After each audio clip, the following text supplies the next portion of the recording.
should be good now. Let me do an audio test.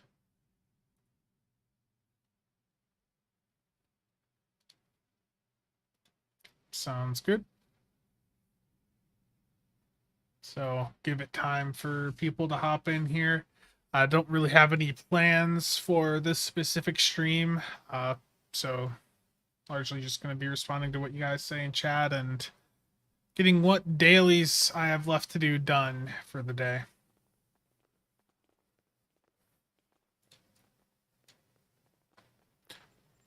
So first thing I'm going to do is I've already got my daily done for the Rise event on my main account. So I'm going to hop over to a secondary account. I've already done this 2 days in a row on it, so may as well just keep at it.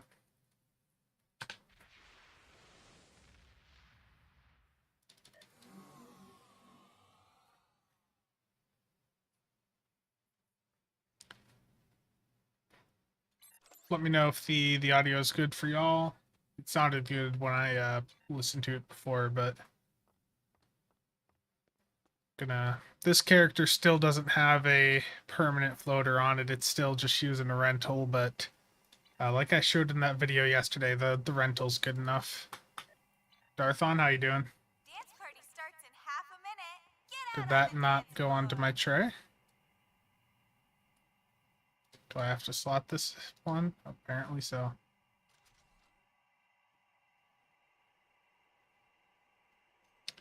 Yeah, I fully, to be honest with you, given the numbers that we're seeing out of it so far, or that people are showing that they're getting out of it, I don't expect the console on the summer ship to remain in its current state. I fully expect it to be nerfed.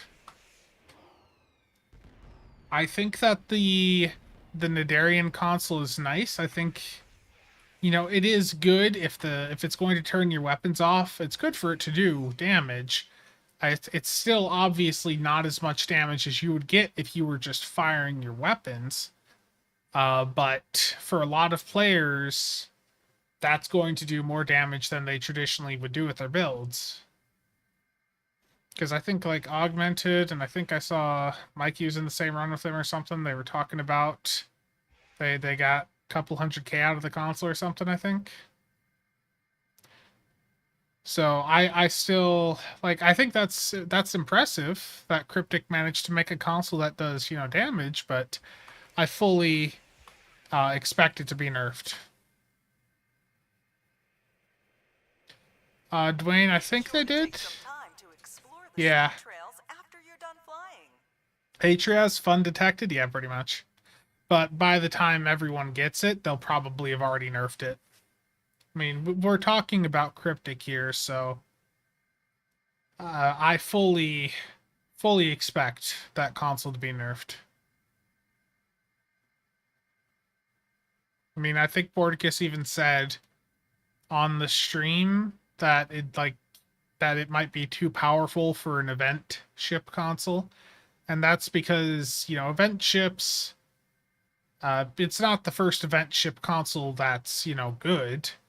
We've had plenty of those in the past, traits from event ships that are really good, but I think this one's just, you turn it on and it does lots of damage. I just don't foresee them leaving that in, unfortunately. You've circled the peak. That should give you a great view of most of this island. Nice, Dwayne. I haven't paid much attention to be honest. I normally don't have the sound on at all when I play the game. The only time I usually turn the game sound on is when I'm streaming, or when I'm streaming or recording a video. Then I'll turn the sound on usually, but I have the music turned off usually, and I have the ambient background typically turned off. The reason for the ambient being turned off is because way back in the day, I got a copyright hit on a video for the sound of me going through sector space.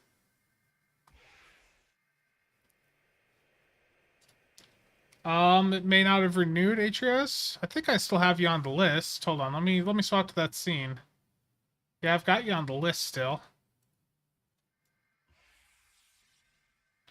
Yeah, Ranger, this is just the freebie floater. This is the one that I was doing on the video yesterday. The River Grotto is a great spot for freshwater wading. Just basically to show that you don't have to have one of the premium floaters to do it. I can obviously whale out and grab a better floater, but I wanted to demonstrate to people that you don't need to spend a ton to be able to do this event. You can do it completely free to play. I hope you... McStud, how's it going? I sent you a message. I can't believe Nick got me to download SWOTOR, but I've got SWOTOR downloaded. Got my character off the first planet. So that's gonna be interesting. Ranger, does that hurt your immersion? I'm sorry. I'm so sorry. You're still in bed? Well, Stu, you know me. I opened one of the gamble boxes over in SWOTOR, and I don't know if the drop I got in it was good or bad. Nick said it was a fairly good drop, but I only opened one, so.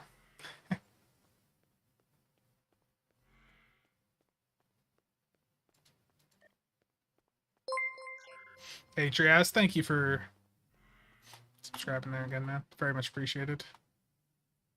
They're instantly gambling. You're damn right, Ranger.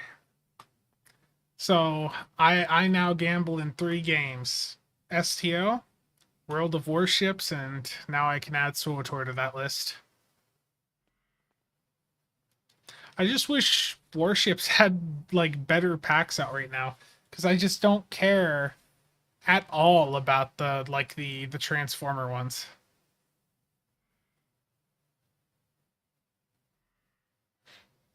I tried to do the gambling free to play though, at least. Warships Warships is the only game where I've put money in and bought packs with it.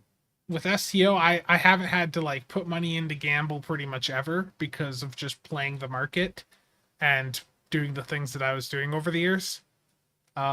With SWOTOR, I bought 1 crate with some of the cartel coins or whatever I got from the membership, so I have been playing World of Warships since January. Blame McStew.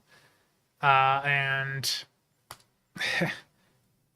it's been fun.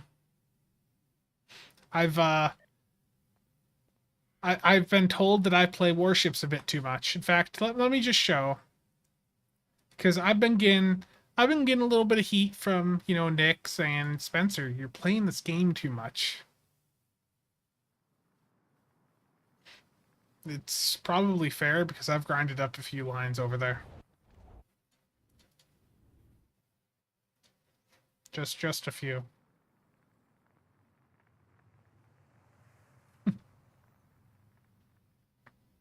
How much?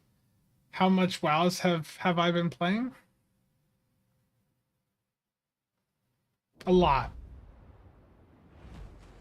I started in January, and for tier 10 ships, yeah, I'm not the best with some of these ships, so my win rate's not that great. Like this Annapolis. Oh, and this I just got the Petro, and I'm not having luck winning the matches with it, but I've had Salty giving me some flack about some things also. I've grinded up I got for the Yamato first, then the Shimakaze, Des Moines, then I went for the Montana line, the Haragumo, which I already reset, and then I just got the Petro yesterday. But I have not had many good wins with it. Not many good matches. So I've already reset the Haraguma line, and just got to get that unlocked again so I can get those research points.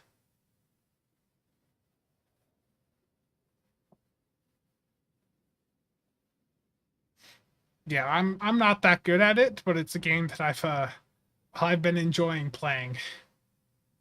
which I can't always say the same about STO, especially the lag we've been seeing on and off. I've had a really terrible thing happening too recently with Stowe.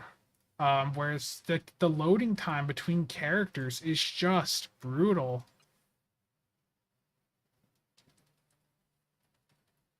I think I tried War Thunder out in the past, like many years ago. I liked with World of Warships. I knew multiple people, actively around me that were playing it. That that I usually run with, and they're like, "Hey, come try this out." So it's like, okay, I'll give it a shot. So with Stowe, I've been having like really terrible loading times on some characters, and of course that time it loads perfectly fine. But when I first loaded into this character earlier today, it took it 3 or 4 minutes just to get to actually load into the character.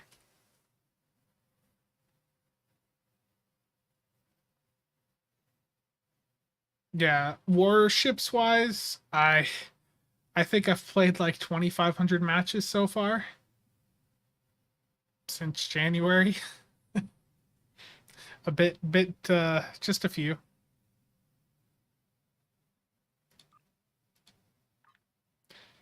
I posted some stuff on some characters, and I don't remember which characters. Let's see if this is one.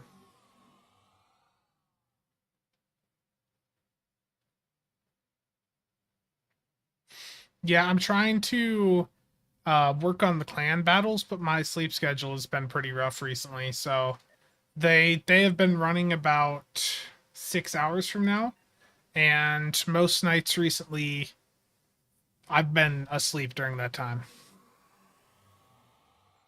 Yeah, warships isn't perfect. It was just a matter of like I do a lot of like Stowe stuff with MC Stew, Nick, Rob Kales, Salty. There's several people that I was actively doing runs with that also played warships. So it was more of just like a peer pressure thing, because it's like, okay, most of the group's already playing warships, so I'll give warships a try. Also, I wonder if the Gorn are gonna get like a little bit of a rework um after that last Strange New Worlds episode.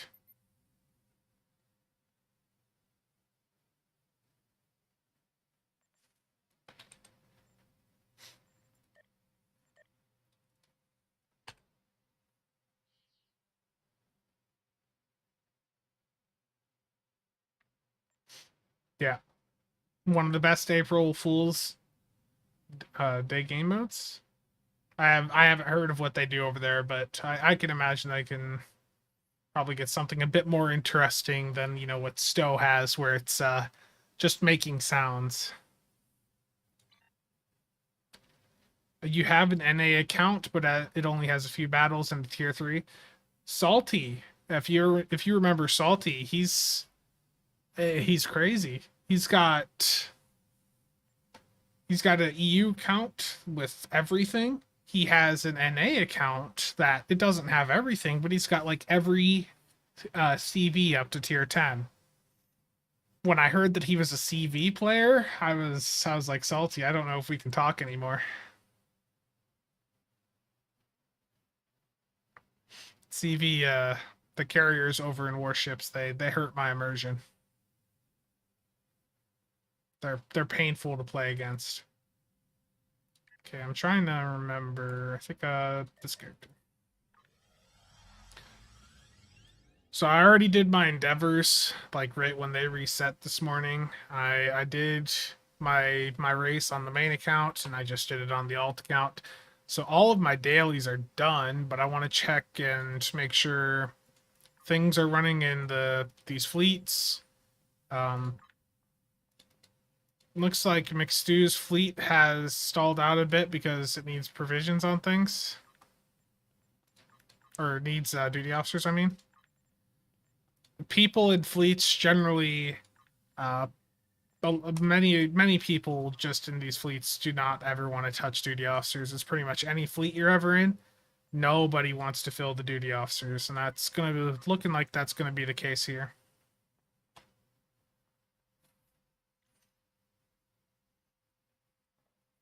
Console warships is better.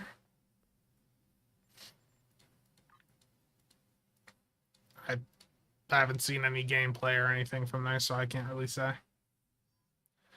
I need to fill some duty officers on this KDF fleet, so I'm gonna go to a character that has all of the ship boxes, or the not ship boxes, the duty officer boxes. Gotcha, Kiwi. Yeah, when with PC you've got the mod station and all that, which is really handy. Okay, so when you're opening DOS to donate them to a fleet, Cryptic has still not, just grasped the concept of quality of life. So I'm going to do something that they should have done. I'm going to make it easy for myself to open, several hundred of these duty officer packs, and I'm going to do so using an auto clicker. If a Cryptic dev ever listens to this, give us a slider here so I can click on this and give me a selection of how many to open, or an open all button. But until you guys do that, I don't care if this is against the terms of service. I'm going to do this. Let's go and record. I'm going to record the keystroke. And then I'm going to hit the key to repeat that continuously.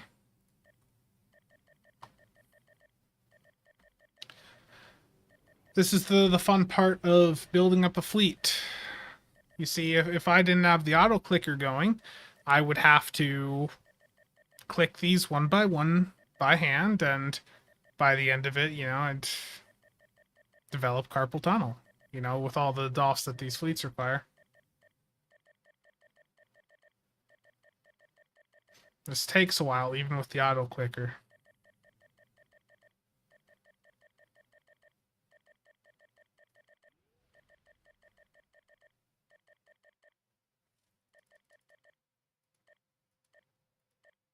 Yeah, it's RSI inducing gameplay, yeah.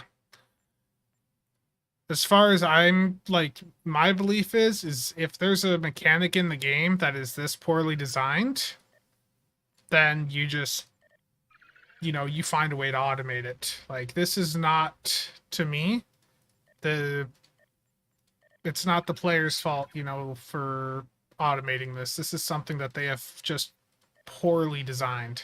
Very, very poorly designed. Do I have a solution for cheaters in FPS? I don't know at this point. The other thing with anti-cheat is there's all these different ways people are finding. Wasn't there some AI bot that was in the news a couple months back because it'd be like an undetectable aimbot?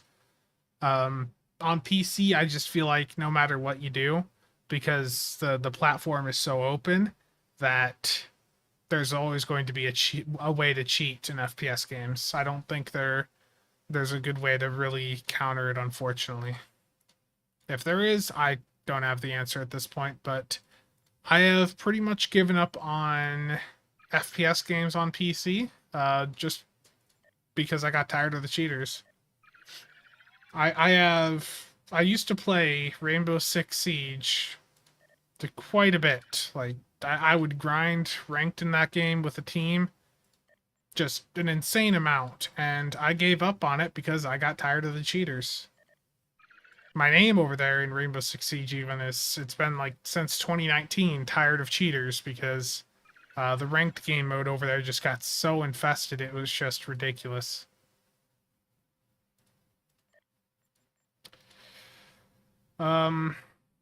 Yeah, Kiwi, building up a fleet on your own is hard.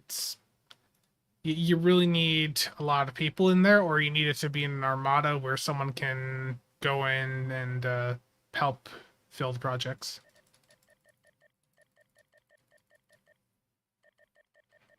Carpal tunnel online? Yes. Yeah.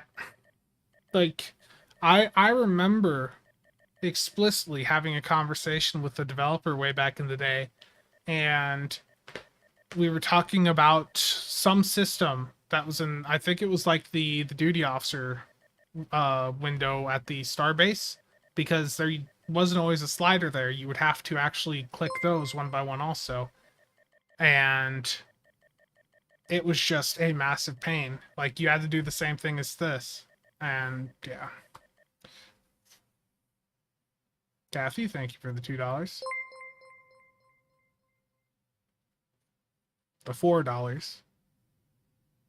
I know you've been doing all them surveys. Same with reputations, yeah.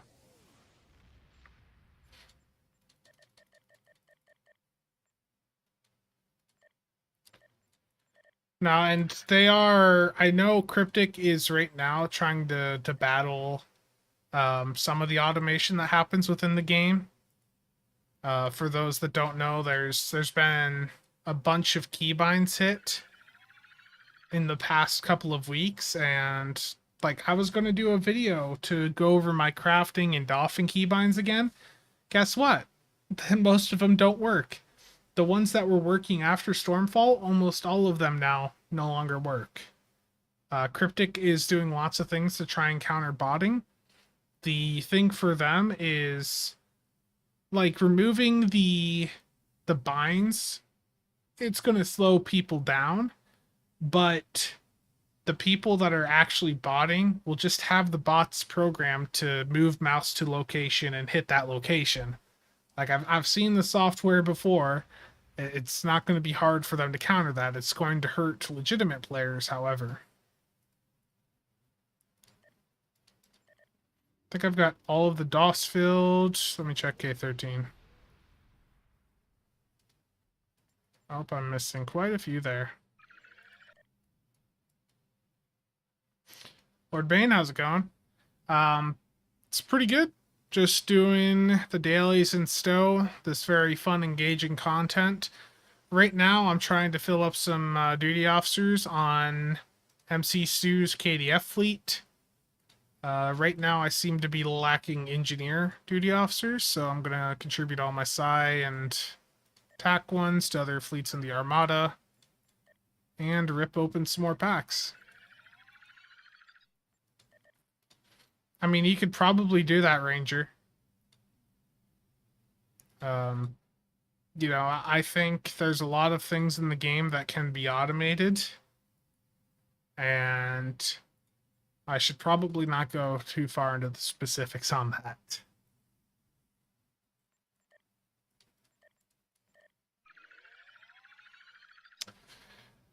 Lord Bane, I would never do anything on my primary account that would violate the Star Trek Online terms of service. If that answers your question.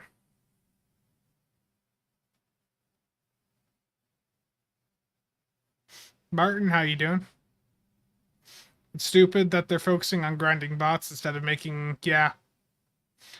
To be fair,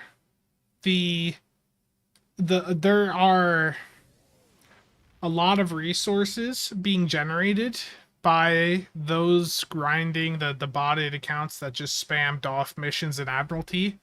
They probably want to try to counter some of those, but they're about 3 to 4 years too late. The damage has already been done.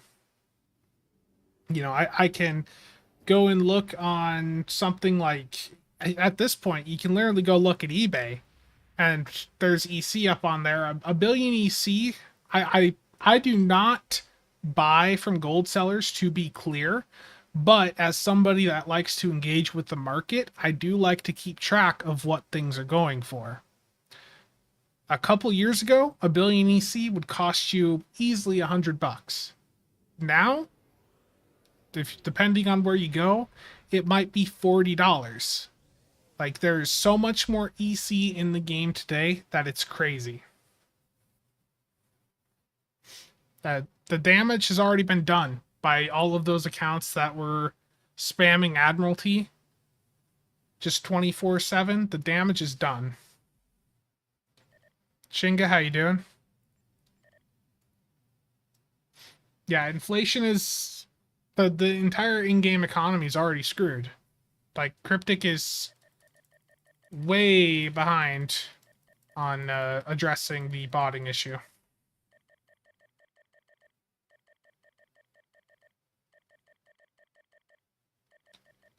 So if you've ever wondered, by the way, how building up a fleet is or running one, it's this. Fill in the DOFs because, to be blunt, nobody else wants to. It's not fun. When you're buying DOFs like this, you're either buying them with EC to contribute to the fleet, or you're buying them with fleet credits from the Starbase or Colony holdings to then contribute back to the fleet. So let me fill this.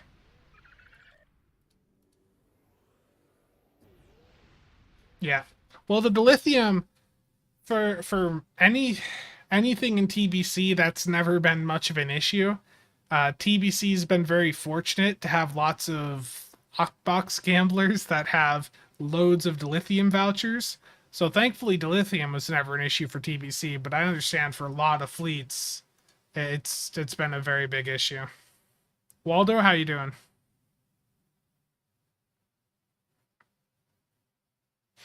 Hopefully my background isn't spazzing out too much.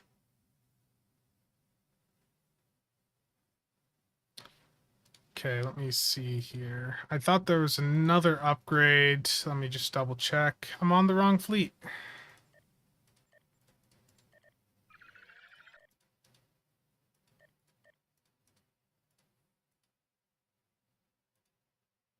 Did I contribute the DOS to the wrong fleet? No, okay, there's one right there that needs a ton.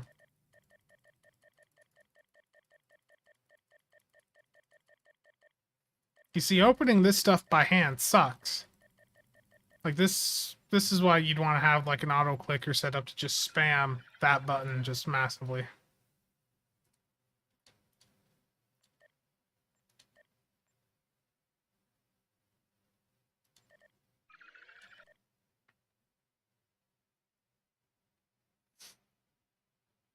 Chair wiggles a bit, but it's not that eye-catching. Okay.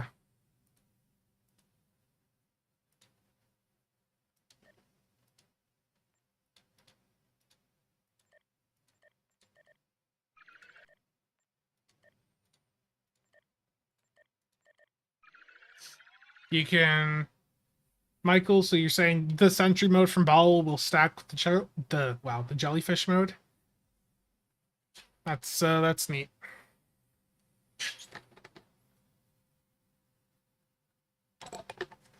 I'll try not to bite my tongue as I talk there again. Jeez.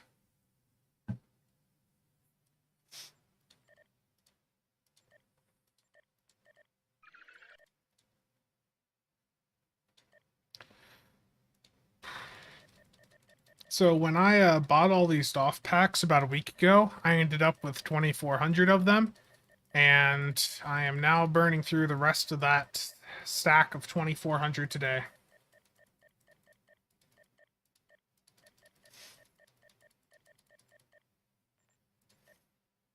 Welcome back, Stu. Yeah, see you're on. You have fun there, Stu.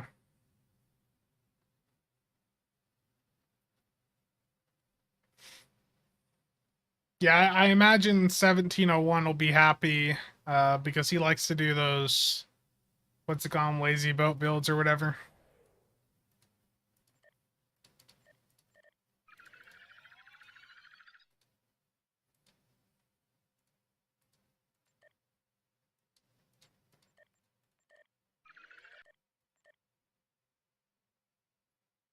Yeah, the fact that people are wasting Lobby on that ship, like I get, yeah, it's doing a decent amount of damage right now, but the amount of damage it's doing, it's not like it's beating everything else.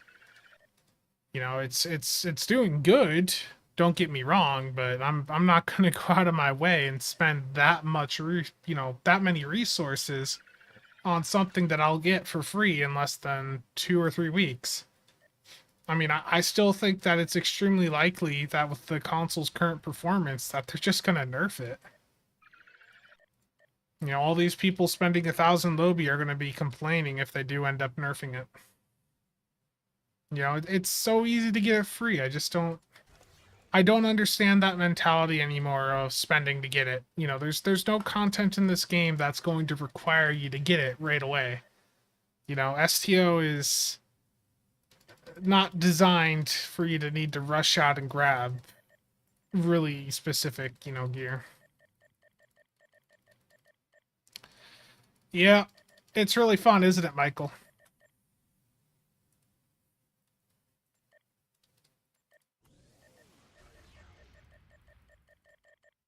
Yeah, some people don't have the time or patience, but, 1,000 Lobi, okay? 1,000 Lobi divided by 5.4 Lobi per lockbox, 185 master keys to get the Lobi to buy the Nadarian Defender day one. Basically $185.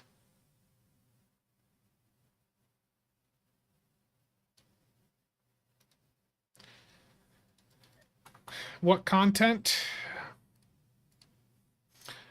With me playing Warships a lot over the past couple of months, it's sort of every time I come back into Stowe, it's actually like it's sort of frustrating. I'm not going to give up Stowe or anything anytime soon. Stowe's a game that I've been playing for a long time, even though I get frustrated with it on and off.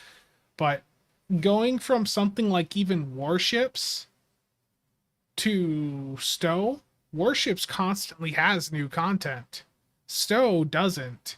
Warships has a very active community management team that very obviously plays the game on a very regular basis. Like it's something that is actually a hobby for them. So it's like a night and day difference watching a Warship stream versus Stowe stream. Like the amount of new content that happens with Warships also, it's crazy. Michael, if you got the 1,500 from the event campaign, I'd still save it. Like that'd be a waste. You spent how much time doing the event campaign and all that to then just use 2/3 of it to get a mediocre ship, 2 weeks early. I just don't think that'd be worth it.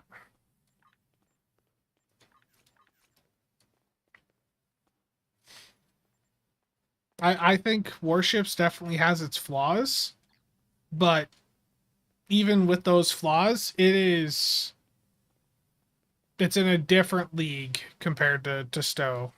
Stowe is nowhere near as active development wise, nor are they as active with participating with the community.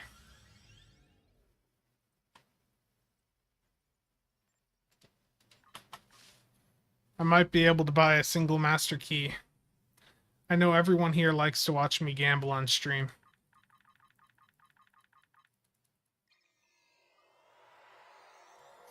World of Warships, I think, came out in 2014, 2015. Someone can correct me, but it's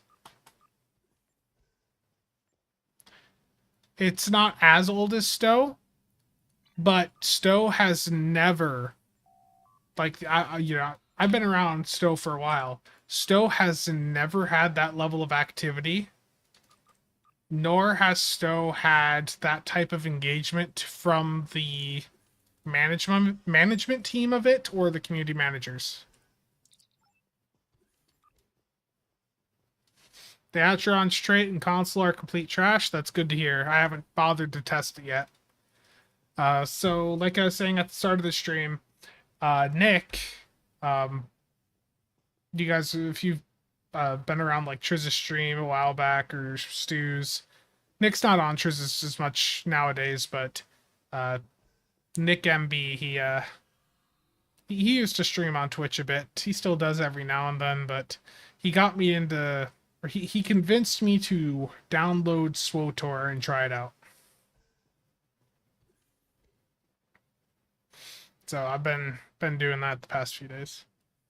I missed some comments here. I want Jet back. She actually, yeah. Jet was the only person I think Cryptic has ever had that actually played the game at a high level. I would say, if you're comparing STO to something like World of Warships, and World of Warships is not perfect. They have their own gambling issues and all that, okay? But the way I would compare Warships to STO with like their management and their development team, imagine that the community managers of Warships are as competent for Warships as Jet was for STO. So imagine having community managers that have that level of in-depth knowledge, and just think of how crazy that is for Warships. Every MMO, every online player is gonna, or every online game is going to be having some sort of toxicity. Swotor, I think there's a lot of UI elements that are pretty similar. I should clarify. He convinced me a few days ago to try it out. I only got the download and install done earlier today. I sat down, played it for a couple hours. I got my character off the starting planet and onto the second one. Yeah. And well, that's true, Ranger. I'm probably overrating the community managers for WoW. I think the difference is that for Warships, they just have a community manager or a community management team that plays the game. And we don't have that with STO. We never have. Everyone that they have ever brought in doesn't play the game, pretty much.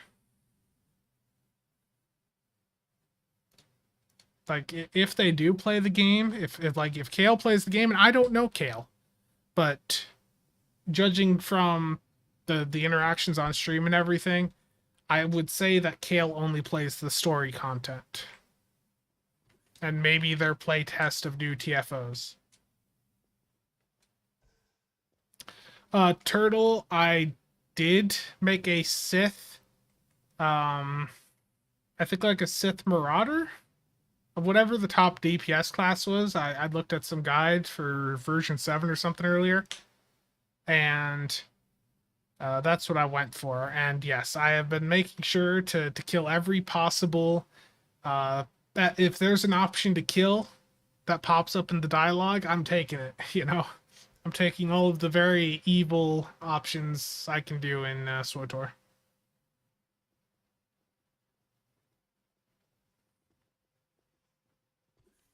Yeah, that's fair, Ranger.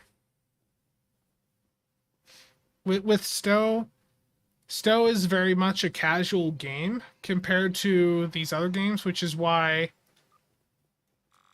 STO works so well for the player base that they've built it up for. Because, like they've said on stream, STO is largely built, it's built for people that are not used to gaming. So it's set up for people that don't have a ton of gaming experience. It's built to be extremely casual friendly. And this isn't me being elitist, this is stuff that they have said on streams before.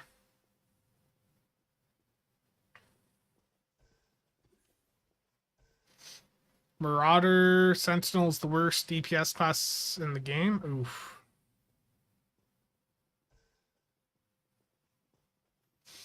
Well, that's not good to hear, but I have I might be wrong about what I selected. Let me look again. SWTOR top DPS. Yeah, I was looking at a guide earlier and it said the S tier, like the top parsing class for PvE DPS was Sentinel or Marauder. Apparently it's the Fury spec or something that like does really good.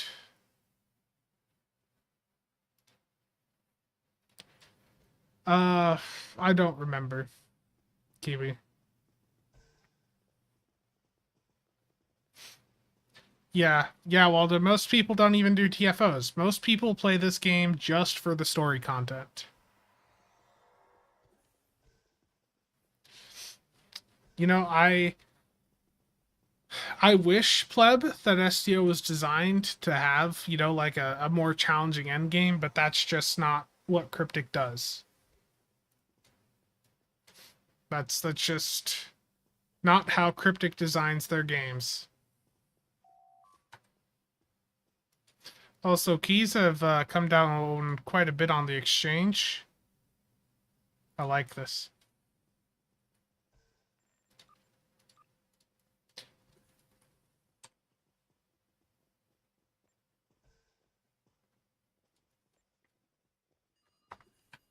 Yeah, just playing the exchange, to be honest with you, that can be fun quite a bit in its own way. Like there have been plenty of times where I'm just fully burnt out on doing content in Stowe, and I'll just play the exchange. That's something that keeps me logging into the game. It keeps me, you know, engaged to do endeavors. Uh, but yeah, it's not for everyone. I know that.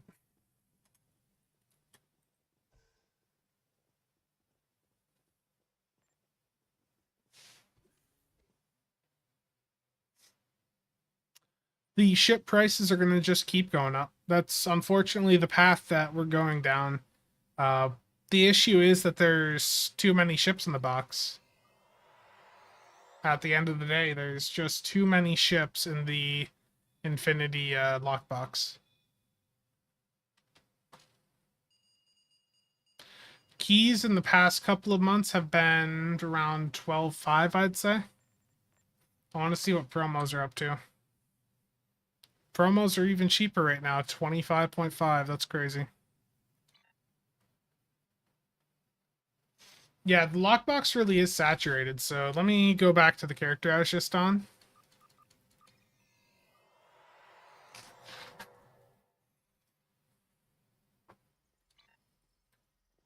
So if I go and I open, let's say, a ground kit module box or a ground trait box here, like look at how many different options there are. You know, this is why the traits also slowly get more and more expensive. It's because you're still dealing with the same supply of trait boxes, but now there's how many every time a new trait's added that people want for a build, you're dividing that limited supply into more and more options.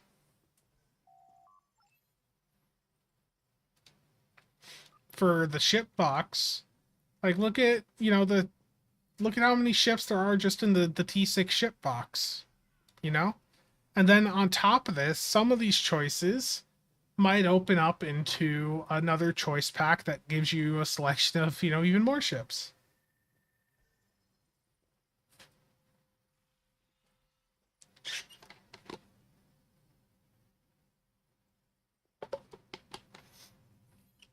Yeah, promo's not as bad, but it is getting pretty bad.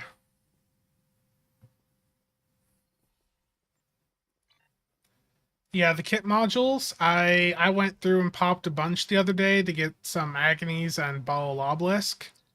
Got a few, but it is rough with how many there are in there.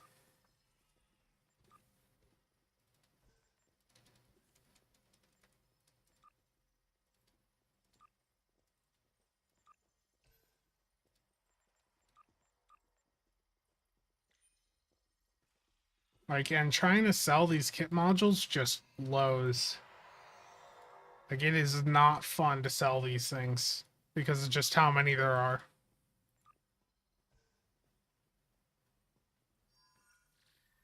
Yeah, yeah, for that's the, but just keep in mind, that's promo, Dwayne, so.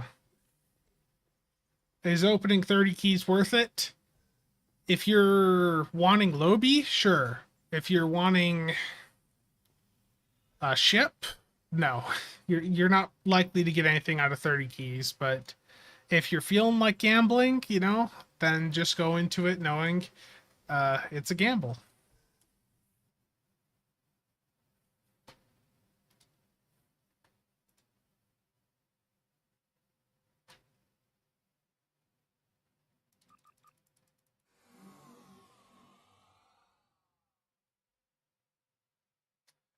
Back in the day, I wouldn't open lock boxes until I had at least 100 keys on me. But sometimes I get impatient and I would have 10 on me and I'd open then. But it's always better if you are opening, if you can open in a large quantity of at least 100. This is your lucky spin.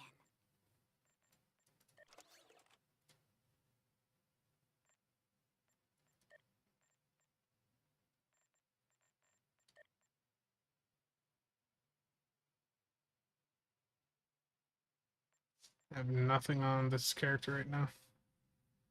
The issue with having lots of characters is trying to keep track of who you have things posted on. If I go and post a duty officer for sale on one of these, then it's a bit of work to go back through and figure out, okay, which one did I post it on?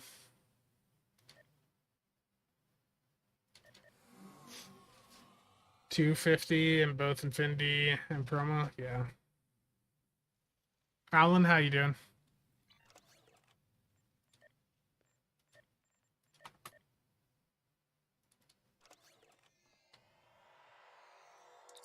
Oh, your luck has to change sometime.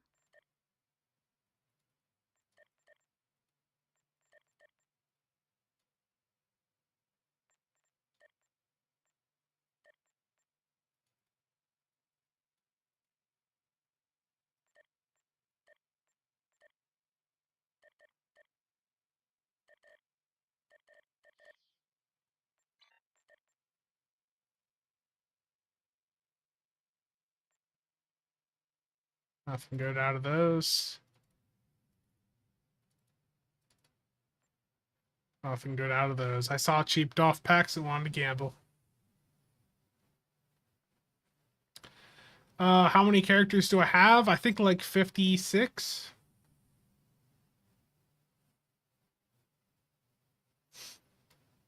No more keys. I know. Makes me sad. Makes me sad to not have keys, but it is what it is.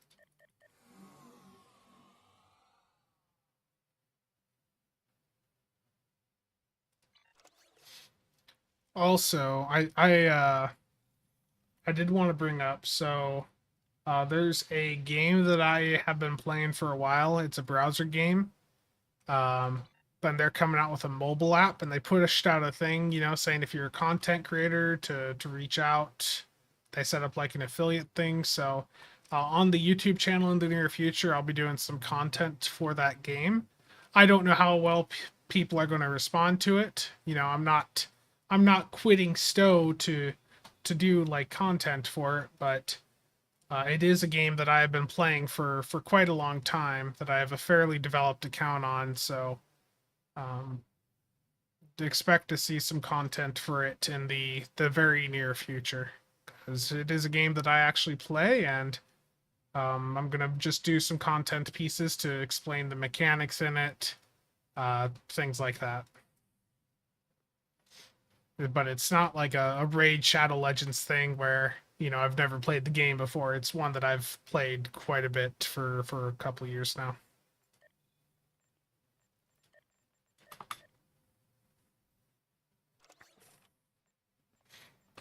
Need things to sell. Friendly wager. I mean, Martin, I'm never gonna say no to keys. You want? Do you have a key-based subscription membership for that game? Um, so there is like a referral link. I've got it in the description, and I'll probably have it in most video descriptions going forward. You don't get anything when you make a new account, like any extra benefits, um, like you would in like some in the game like Warship or thing like that, where they have, if you refer someone, they'll get like a ship or something right off the bat. There's no referral bonus like that, but I don't know. I'll explain it more when I get around to the content pieces. My head today is not the best at explaining things. Kigo, the game is called O Game. It's a really old game, but it is actually still getting quite a few updates. So It's this account that I have on screen here. I started probably, I think this account I started back in 2019. It's just it's entirely browser based. They have an app going for it, or that they're working on for it, and you just build up planets, you build out your empire, things like that. So it's a game that I've played for a while and enjoyed. And there's a big opening to get some content out for it, I would say.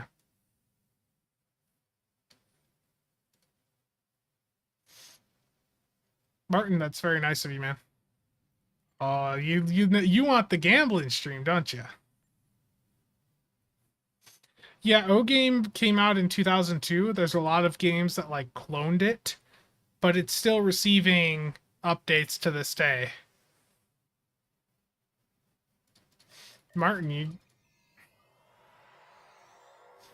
Martin, I very much appreciate that. That's very, very generous of you, and you've just you've enabled some gambling.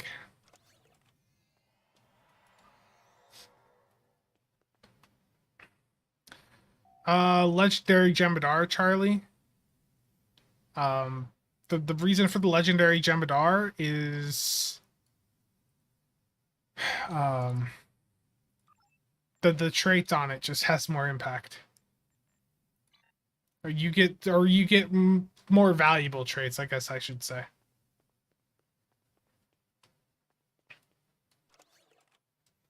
Martin, you're enabling the gambling. I very much appreciate it. Gonna wait till 51 after. Gonna win big.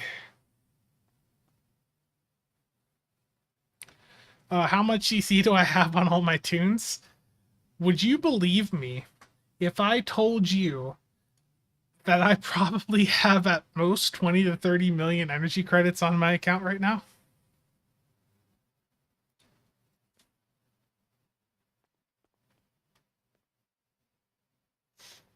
Well, actually, Martin, I'm already over 100 into the pity point. I'm not going to have another for a while, man. This is going to be big gamble. Big gamble. I'm super far into the pity system, or right up against it for the discovery for the crossfield refit. And the infinity, I'm over 100 in. Okay, wait.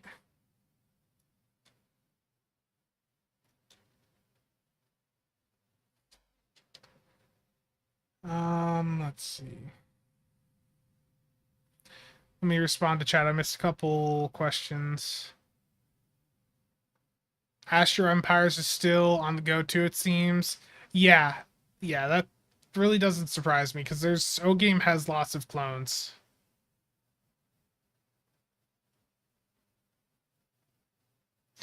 Please never go to Vegas.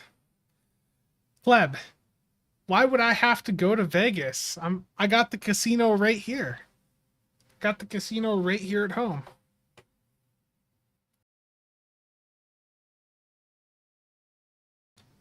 The crossfield refit will be the next ship added to Infinity.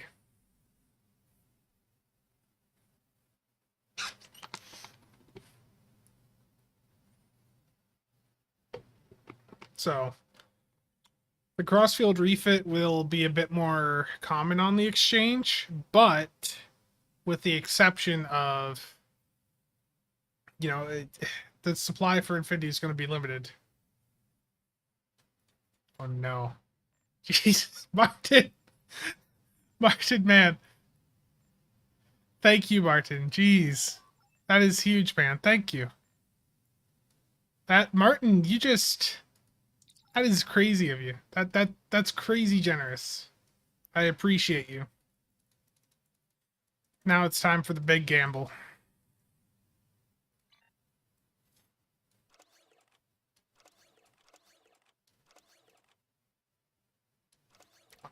Tell you what, let me post this on a couple discords here, and we'll say about to be a 250 opening.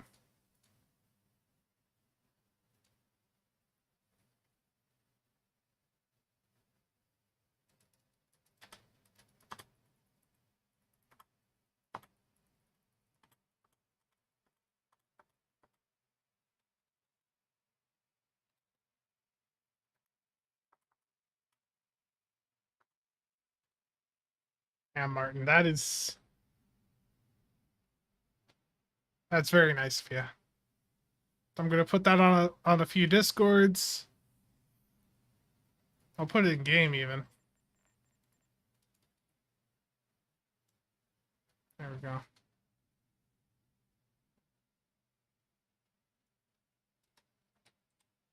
Oh, I was gonna say top of the hour and forgot to remove that text. Let me fix that.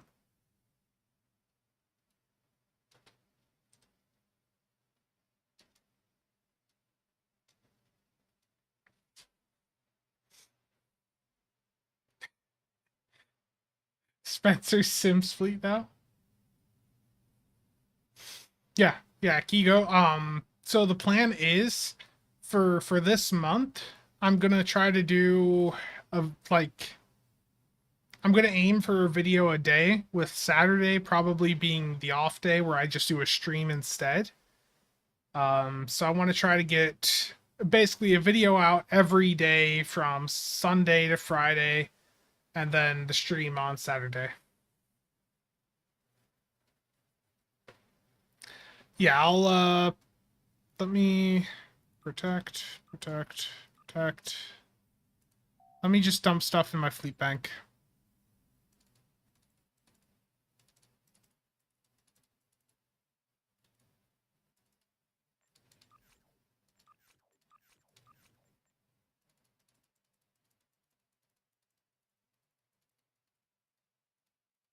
Yeah, I'll clear up some room here. We'll be fine.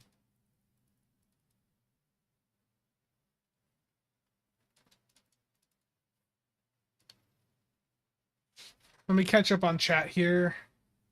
But back to what I was saying there before I got sidetracked. There is going to be some giveaways in the very near future. I've already got some going up on the builds Discord, and there's going to be one that I'm going to be announcing probably at the start of the week, or like early on into next week, for a promo ship. So there are going to be some giveaways in the near future. The builds Discord always has like some sort of giveaway running, and we have one right now actually for a Styx Terran Dreadnought cruiser. So just check the giveaways channel there, and you can get entered into that. It is PC only though.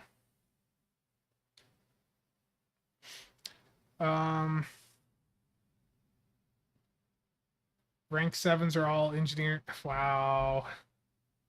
Terrible turtle. That is terrible. Rank 7s as the must be engineers? That's absolutely terrible. Yeah, the Atron is an infinity.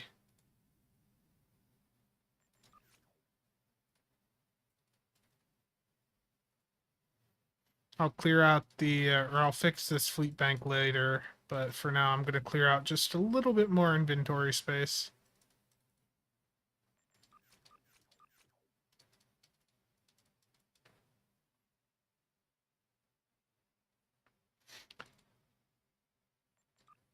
Well, that's how it is though with public giveaways, Ranger, is they're open to everyone, so it's fair to everyone. It may suck if the person that wins, doesn't play the game a ton, but that's just how it is. I'll wait till the top of the hour and unrip these.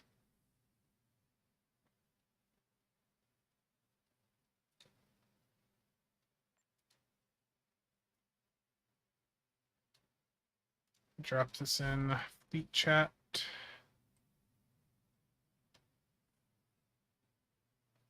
Yeah, I think that's enough space now. Once again, Martin, thank you. We haven't had this level of gambling in a very long time on any of my streams. Yeah. Yeah, Ranger, that's definitely always it sucks. I know. Open on a bridge. My preferred bridge to open any of these any like lock boxes or promo packs on is the Suliban Cell Ship bridge. And no, I don't have any of these posted on the market right now. I I like this bridge. This is one of the best. Like, if you do a lot of exchange stuff, the Suliban Cell Ship interior is just really good. And the other thing, too, with the Builds Discord, like, having some big giveaways is nice, but if I can have some smaller giveaways on there, too, to make sure multiple people get prizes, that's something I try to do every now and then on the Builds Discord also.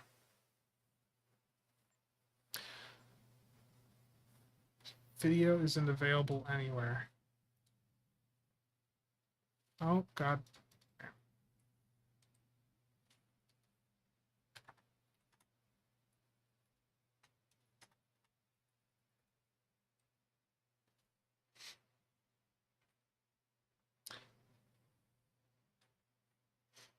Thank you, Charlie.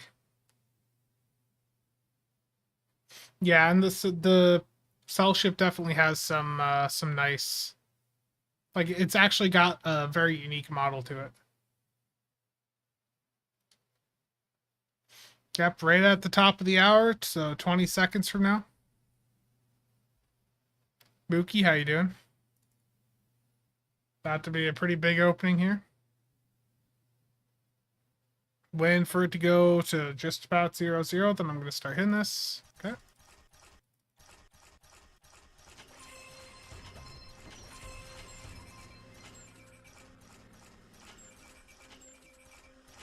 This is also how you develop RSI, like we were talking about earlier with the duty officers. I have faith.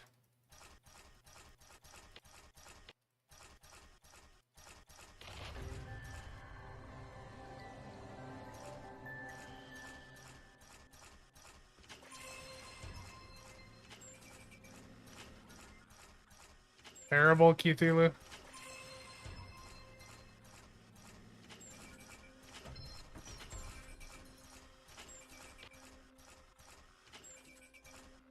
Yeah, RSI right here. Exactly.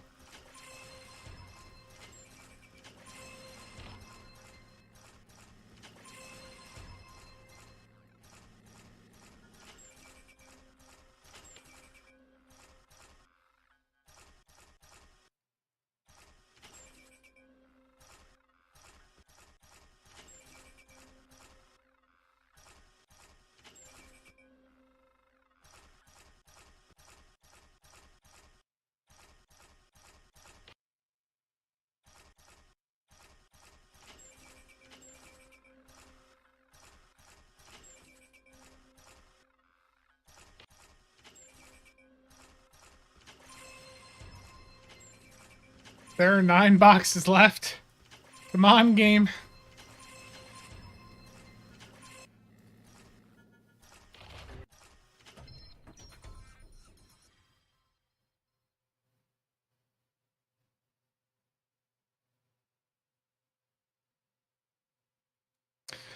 I would like to say to everyone, welcome to Star Trek Online.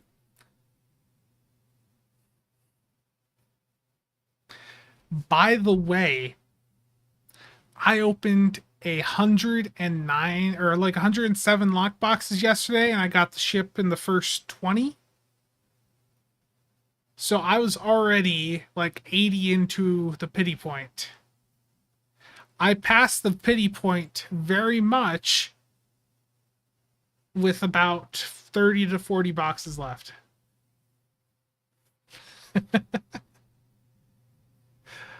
I usually turtle that goes like usually they drop in lots. I was really hopeful.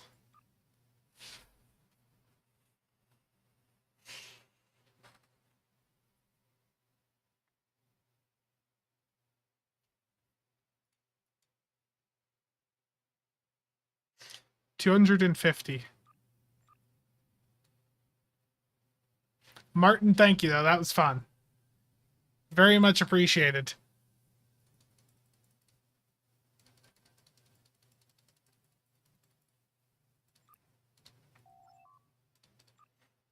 And more of these dill mining claims.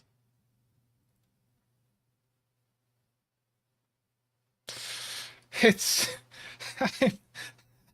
I'm My response here is you remove the frame. Yeah. Yeah, let me see. I need to go to Streamlabs. Or Stream Elements, I mean.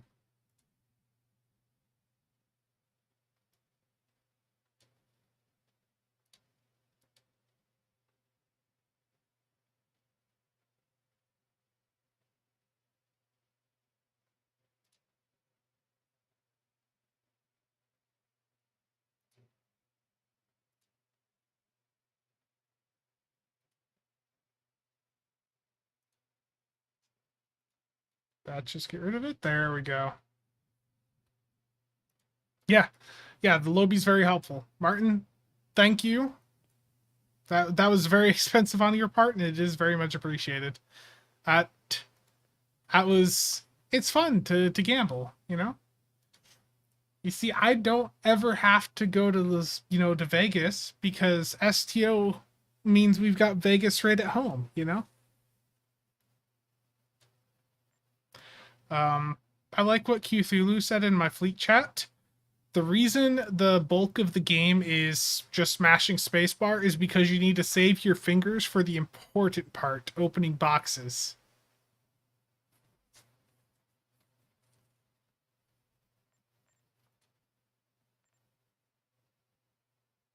Sam, welcome back. Yeah, the lobby is helpful because I was nowhere, I was down pretty bad lobby, so lobby wise. Now I have enough lobby to buy the Nadarian Defender. Terrible Shinga. Terrible. Michael, yeah, they need to get rid of the T5 boxes. Atriaz, yes. Cryptic, Cryptic just got me pretty good right there, I'd say, yeah.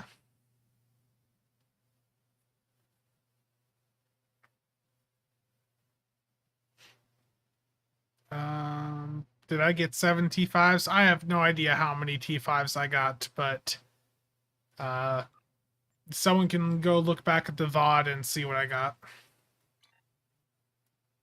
No, I'm not buying the event chip. Don't worry. Don't worry.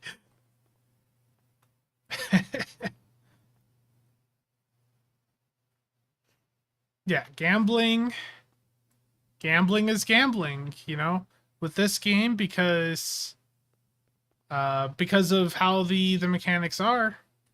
There's no guaranteed drop like you would have in other games. You can open 1,000 boxes and in theory never get a ship. You can open 10,000 and if in theory it is possible for you to not get a ship.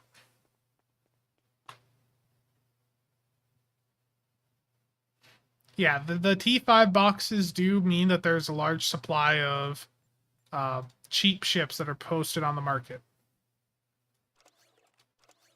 Exactly. So, what I'm going to do here now is continue the gambling. What vanity shield do I go for today? Any recommendations? Which weapon pack am I going for? Martin.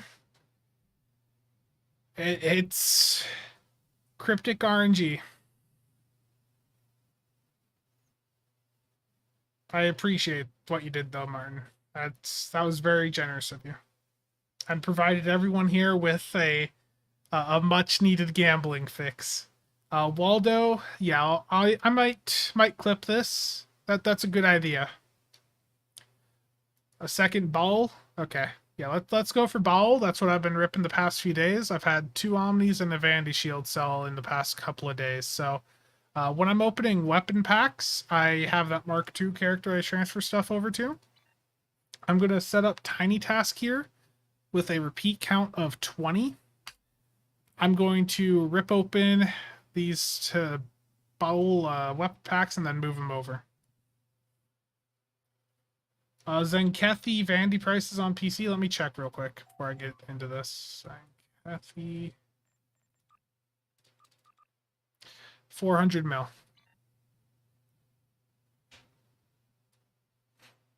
Okay. The gamblings is not over. The gambling can still go on. We've got weapon packs here. And there's DOF packs. Okay, so I'm going to set the recording with Tiny Task, F8.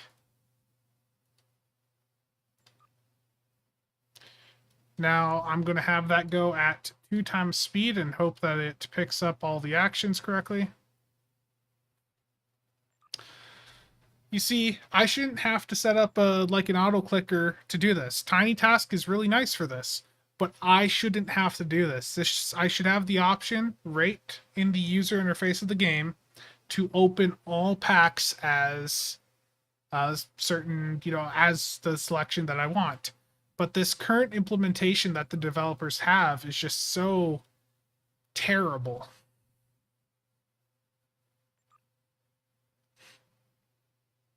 Yeah, the secondary items, that's why you could still you could technically make a profit when you're, gambling, is if you play everything, you open all the packs, flip everything, you can make a profit. Yeah, the packs are a little bit low right now.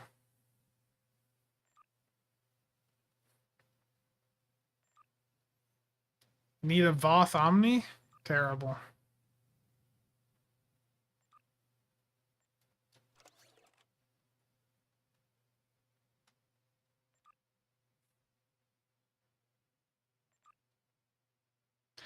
Yeah, Kigo, people still buy the Vandy Shields. Yeah, there's lots of things with this game that you would think, make this more user-friendly, but they don't do it. Like, the amount of things that I have to set up an auto-clicker like this for, it's crazy. I shouldn't, to open these weapon packs, I shouldn't have to go through this type of process just to open them. I'm going to go to my Mark II character. And the process for opening the weapons is tedious. Extremely tedious. Okay, I'm going to dump some things into...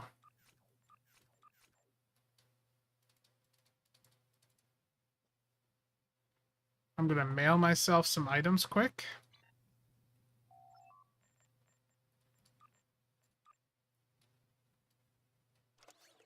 So apparently I don't have room, so let me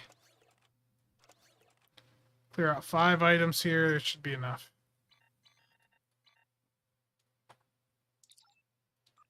But weapon boxes suck to open. Like, if I couldn't, automate this process, I just wouldn't open them at all anymore.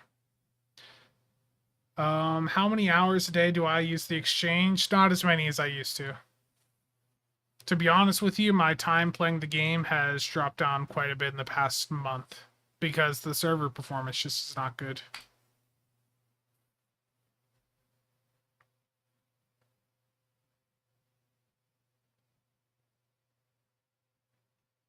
$156 weapon boxes? Jeez, Martin.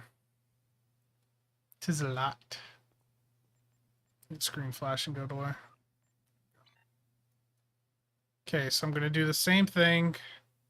I'm going to open beam weapons to try and get an Omni. I'm going to set the auto clicker up because Cryptic doesn't want to make this game easy to play.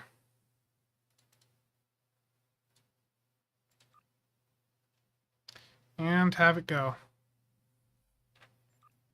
Nick, how's it going, man? Got the auto clicker going. Tiny tasks to open these packs. Hopefully get an Omni and a Vandy Shield.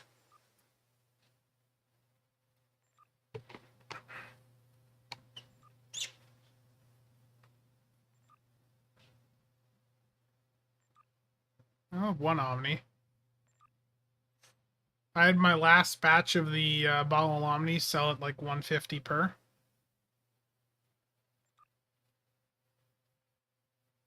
I use a program called Tiny Task. You just record it's like auto hotkey in a way. You just record what you're doing and then you can have it replay the steps you were just doing.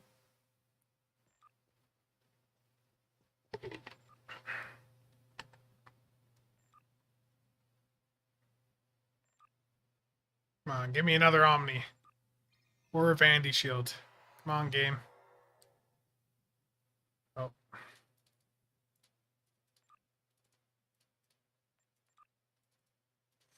The answer is nope. One on me.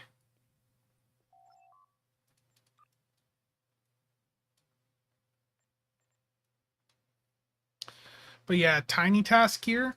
So I will.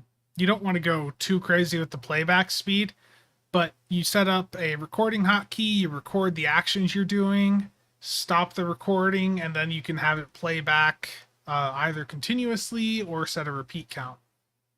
And it'll like if I have my mouse go to certain spots, it'll go to those spots.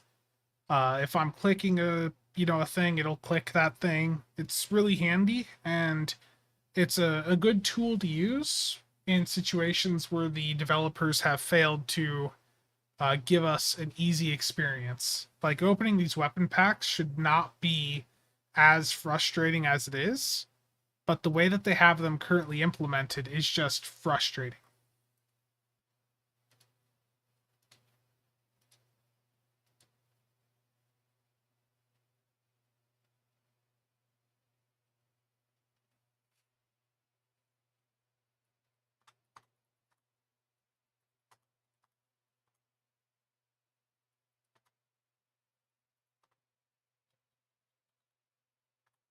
Hold on, I'm just responding to a Discord message.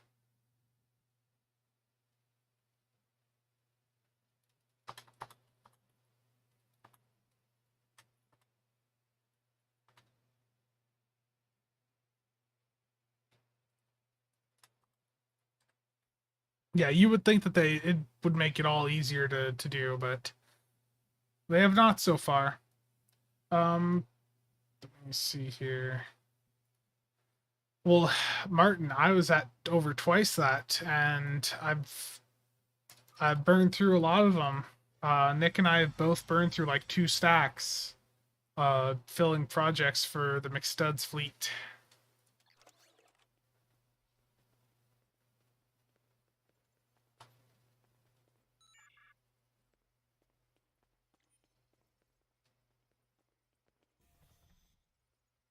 I may open a few lock boxes here or there. Maybe just a few. These are all T5 ship boxes. Yeah, it's too many steps. It's not easy. Uh, if they're if we're spending this much, gambling, you would think that at least Cryptic could make it easy, but it's everything's being made to be such a challenge. It's the way to describe it is opening weapon packs is entirely a chore. It's not fun. It's frustrating.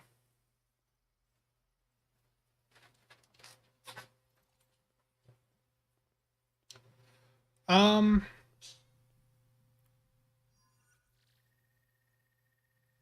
Unbound radiation bombardment matrix. Is that on this character or is that on the last?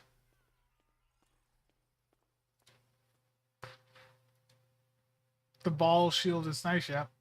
Joe, there's no raffle. Is that a gross bullion or an alien? If it's a character with like a funky visual appearance, it's an alien.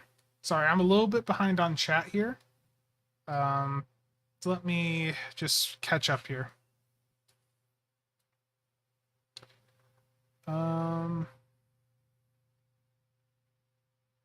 You have 1.8 billion saved on your main. Yeah, the thing is, when I get EC, I gamble it. Oh.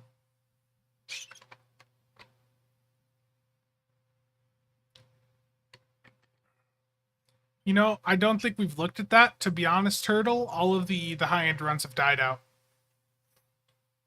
The entire high-end, like, ISC scene has pretty much died in the past 2 to 3 weeks. Oh no, you're clipping something? That's terrifying.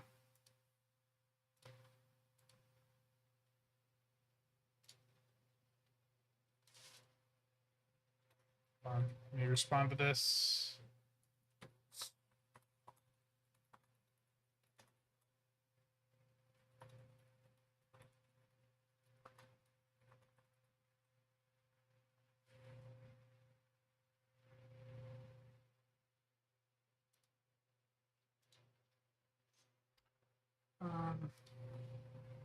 Looking for more server performance? Terrible. Spencer, have the viewers focus on the same thing you want to receive from the lockbox. Yeah. Guys, I want to get a ship. I need everyone to focus on it. I mean, I have in reserve. If I go back to this character,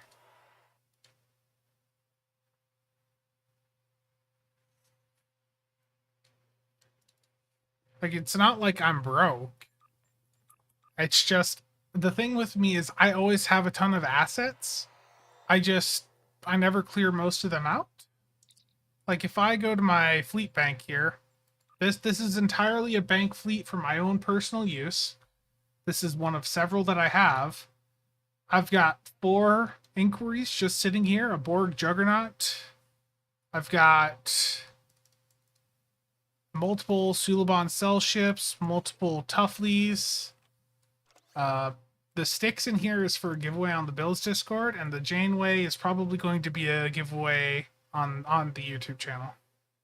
That was donated by Remissal, whose name I am very much mispronouncing right now. Focusing my mental... Thank you. Thank you, Joe. What's my opinion on the new Shikar class? My thoughts are, I'm more interested in what the upcoming mirror ships are going to be like. I gotta be careful to not say things. Yeah, oh yeah, Shinga, the links are stopped because yeah, I don't have a raffle set up here. I can do it on the Builds Discord though.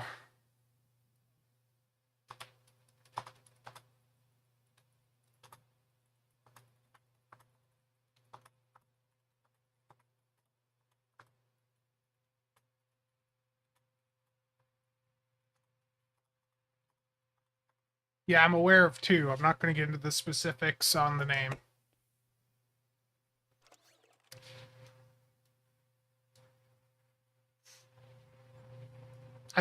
So I don't have the I don't have raffle set up on the channel. So what I'm going to do, thank you Star Army for that. Thank you. Star Army has donated 10 keys for use in a raffle here. So I'm going to get that set up on the Builds Discord real quick.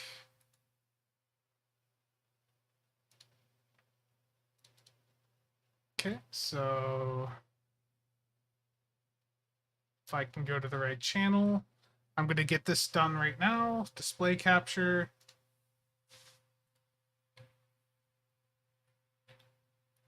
Create.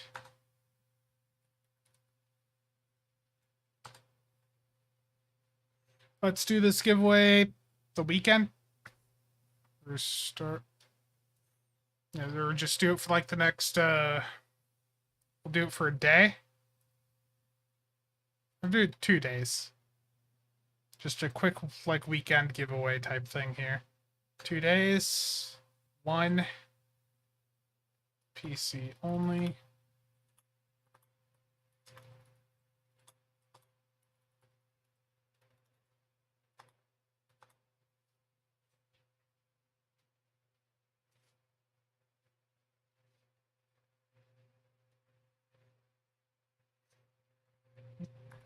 Let me just... Okay, let's not do the handle there. I can't participate. Terrible. Okay, let me get this going. If you're on the Builds Discord, this is going live in the giveaways channel. I'm about to hit the button. You got 2 days. So if you're in the Builds Discord, go to the giveaways channel. I'll drop a link in right here.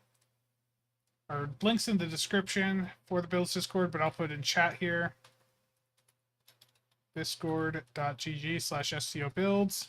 Go to the giveaways channel and you can enter for this right here. Star Army, thank you for that. Very, very nice. Shinga said check general. Oh no. Am I going to be worried here? Yeah, the thing is, when I get EC, I gamble it. That's the truth. That's the truth right there. If I have enough EC for a key, I'm buying a key. I've been that way for a while, pretty much. I'm liking the UI there for Oscar. I think the white text there, or that color, is definitely much more visible, Shinga. I think you've been doing really good work with that. I appreciate your work there, Shinga. And Ranger. If Ranger's still here, that is.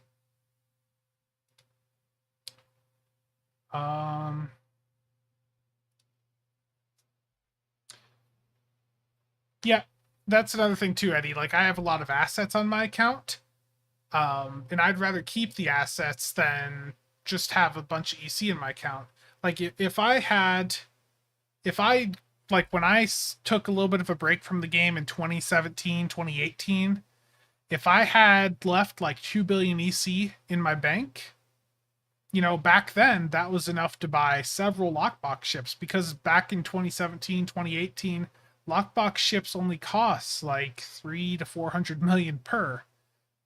You know, and that EC wouldn't have gained any value over the years, but the ships or whatever items I bought, you know, would have, the like master keys, would have scaled up with the market.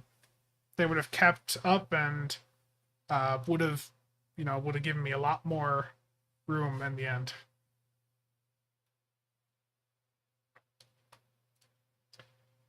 Also, I did gamble in SWOTOR. I don't know whether or not this is a good roll, but Nick said it was pretty good, but I'm already gambling in SWOTOR. It's not good.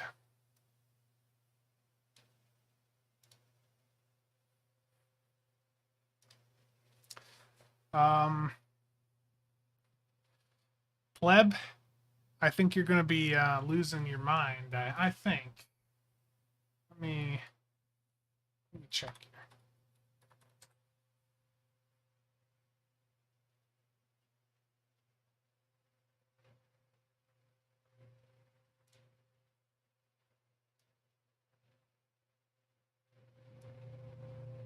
Pretty much.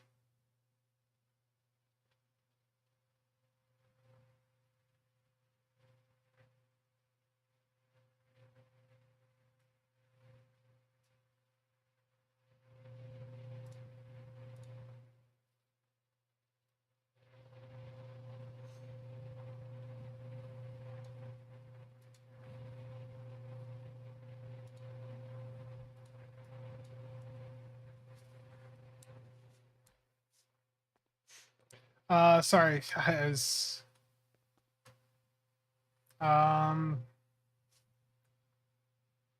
command to see how many lockboxes we've opened per account. I don't know if I want to see that.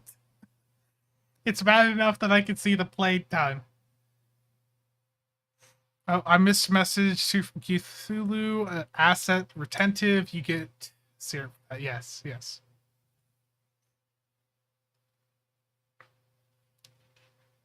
Exactly. Turtle, exactly. Ty, yeah, that's the impression I got too, is that it's pretty much all just the visuals.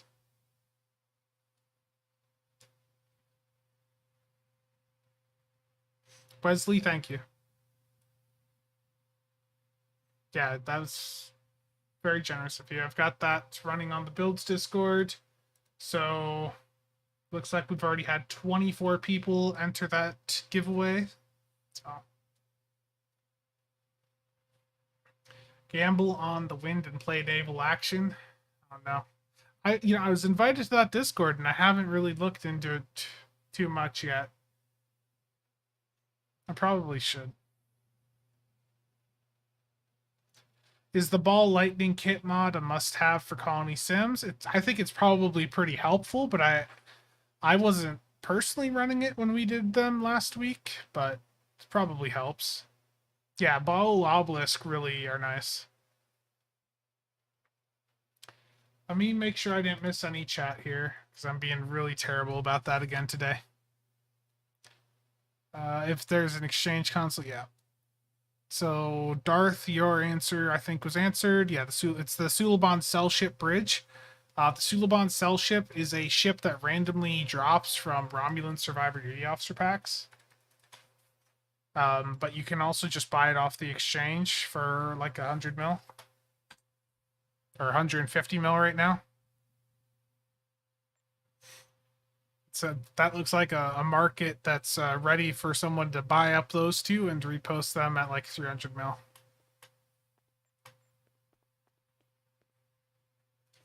But that's something that only a market manipulator would do. Ain't none of those around here.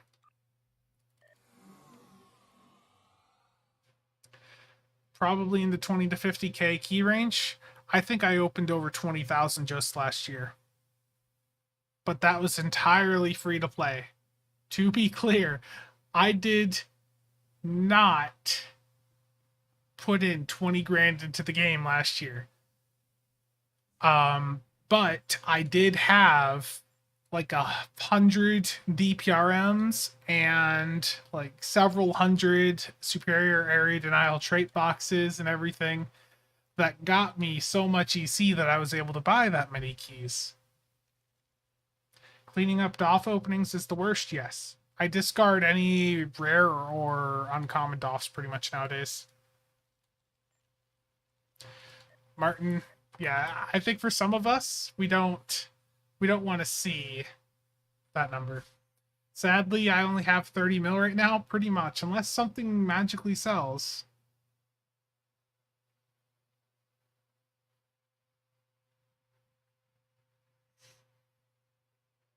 Like, Shinga, I'm saying probably just 20,000 last year.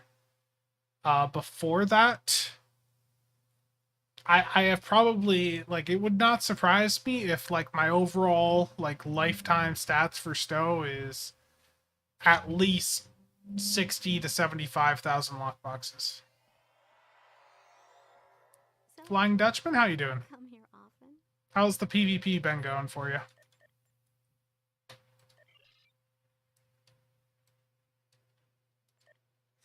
Like, if you want an idea of how many lockboxes I open, look at all these kit module boxes that I have, and then factor in that I've got like this amount and more on like half a dozen characters.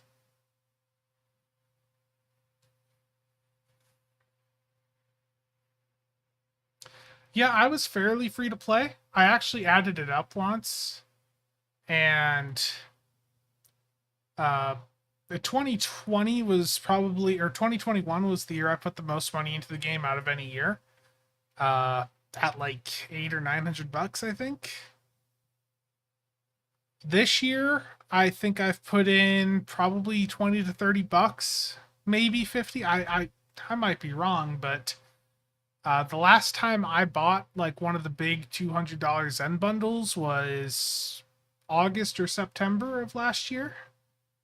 And that was how I ended up getting the Muds bundle that I ended up getting, the Stealing Time one. And then I used the Zen and some Zen I got from grinding Dilithium to get the 12th bundle.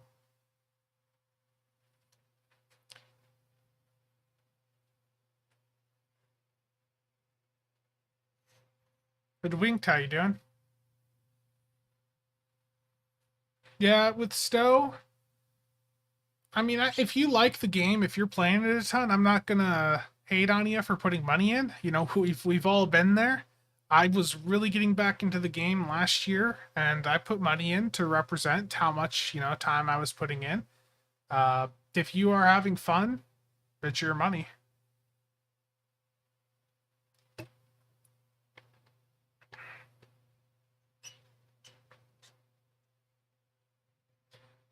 Yeah. Shinga, I like the. So I wanted to mess around with the Amari. Fun fact: I still haven't messed around with the Amari, even though I have it on account unlock.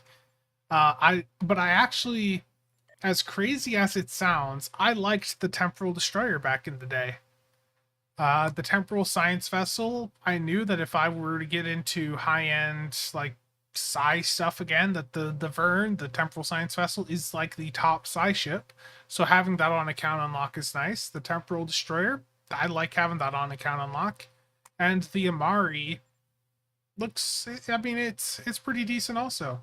It's also got a nice interior for doing market stuff, from what I understand. I've never actually went and looked though. Waldo, yeah.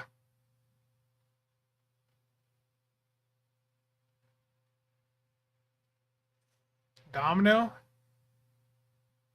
that one's rough. I think one, but really from the Muds store, or not the Muds, the Phoenix store, the ones that really get people, it's going to be usually Cold Hearted, Domino, or the Protomatter Field Projector.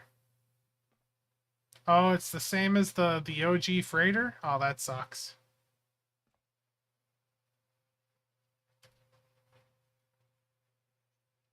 Shingo, let me make you hate me even more then. I have another bank fleet here.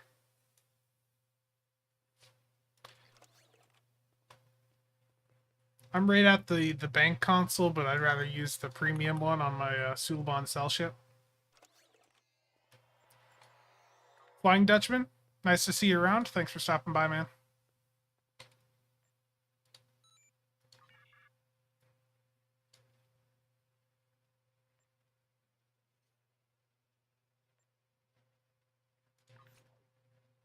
Oh, that's not as much contraband as I thought. Contraband's taken a big hit recently because of them nerfing some of the dolphin keybinds. Um, but contraband was at like 60k per unit there for a little bit. I think it's still a little bit higher than normal, but uh, yeah, it's worth quite a bit right now.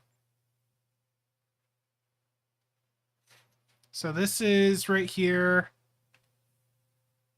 So 25 stacks of 250. If contraband's at 60,000 per, that's like 300, 400 mil right there. You were the cause of the contraband price increase? You buy it all up?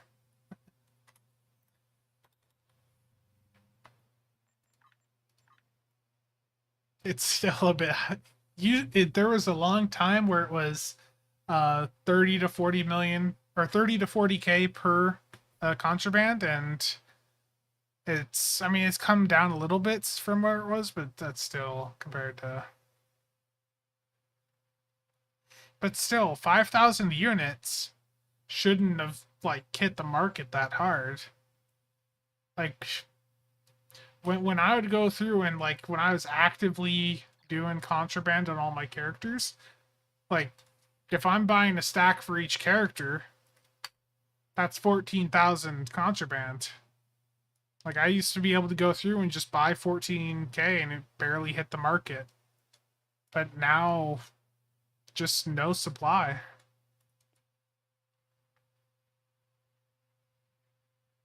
Okay, let's take a look at this Amari interior because now I'm really curious.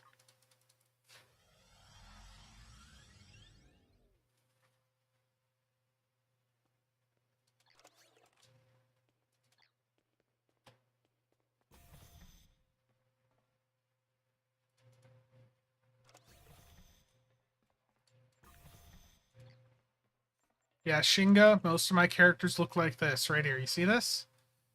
Energy credits, 0.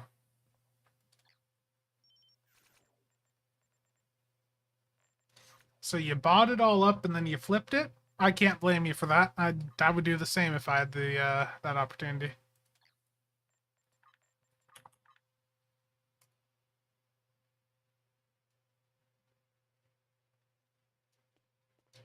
So it's an updated version of the original Tuffley Bridge. Now this is different. This is the I mean the some of the design is the same. But the texture's updated. Let me guess. The exchange is all the way at the back like it was on the other. This looks... This looks better. There's much more to this than there is the Tuffley interior. Where's the bank, exchange, and mail consoles? They all the way at the back? Sam, how you going?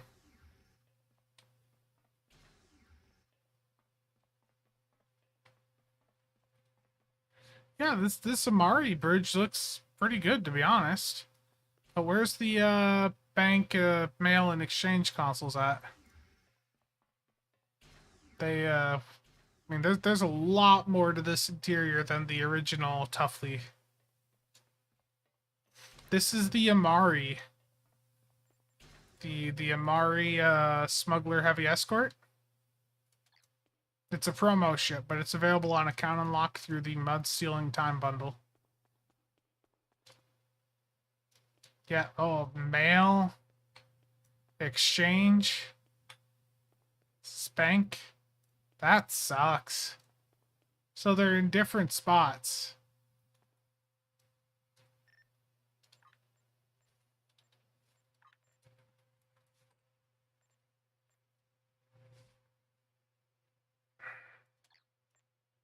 So these consoles are all in different spots, and there's like, what, is there no easy way back up other than running all the entire way around? Can I... You can't even jump up on that? That's terrible. Okay. You have to run 20 miles. Yeah, okay. Now let me show you what the original Tuffley freighter interior looks like. That it's entirely different. But the original Tuffley bridge sucked. You had to run like an equal distance to the back of the ship to get to the exchange and all that, but it had original like 2010 type textures. So I didn't realize the Amari was that bad.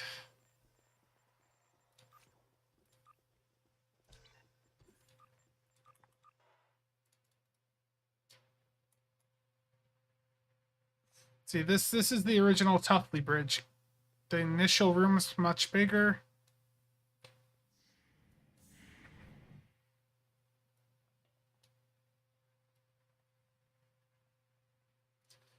Yeah.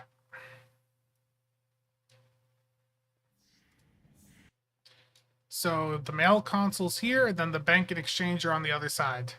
So this bridge, you do have a long run to get to the back of it, where everything is, but it's still, it doesn't look as good as the Amari interior, but it's more compact.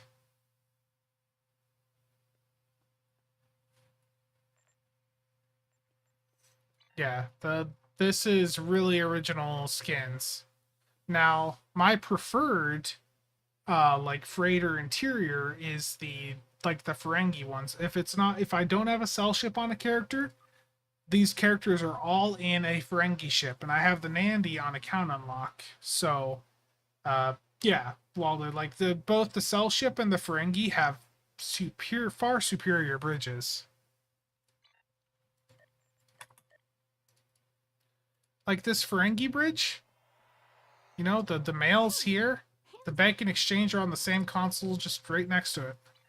Like, I don't have to run really anywhere. I spawn in here, I can take a few steps back, and I can access everything.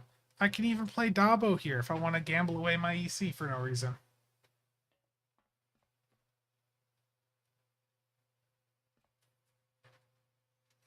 So the cell ship is the definite winner.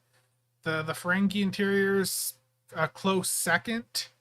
And then the other two, honestly, the Amari has the better visual, but the Tuffley is a more accessible, everything's closer together. So the Amari is last on that list for best interiors for market, or playing the market.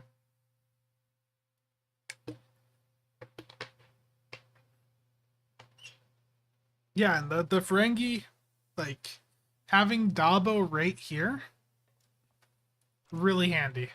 Like, if you have an Endeavor, And win. Place your bet. Spin the.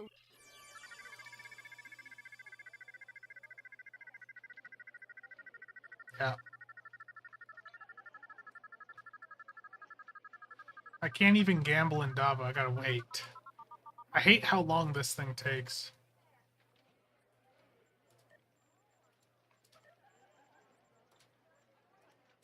Let's go big. We're going 150k on each. Gonna be a high roller and a gambler, like you just said right there. This is I'm on the Ferengi Nandi, which was one of the summer event ships many years ago. But all of the Ferengi ships have the exact same interior. Yeah, I agree, Waldo. Well, it's because the way the Dabo stuff works is it's like account wide or like server wide, as they all run on the same clock. So this is the Ferengi Nandi. It's Watch the wheel. it's an interesting ship. It's one of the few that have 6 bridge officers, but that's all it's really got going for it. It's a 4-4 warship, commander tack. What is the? It's got a lieutenant pilot or lieutenant commander pilot. That's the specialization on it. Giant Dutch Viking, how you doing?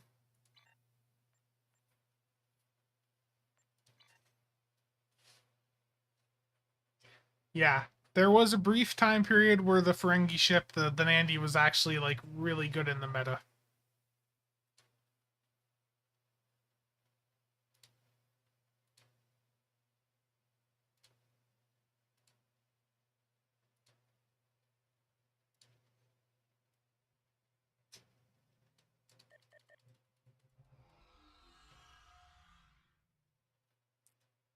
Um, I mean, yeah, there's plenty of ships that have a commander pilot. It's just none of them are.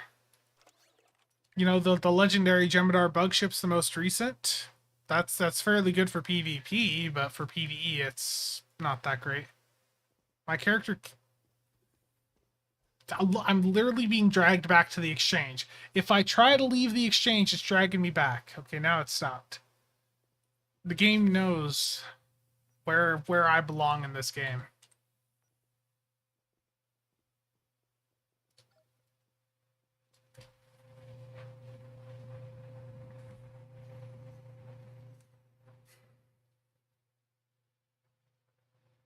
It's very much a sign.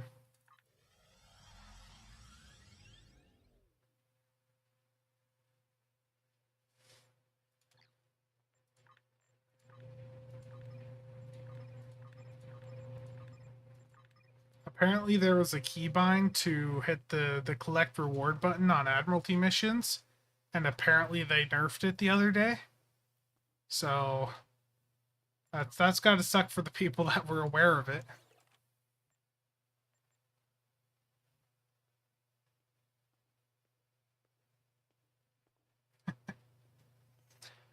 So it just depends on the map. You know, sometimes just how I'm, standing. Like if I'm on New ROM command like I am right now, then yeah, if I were at the exchange console, I'd stand on it.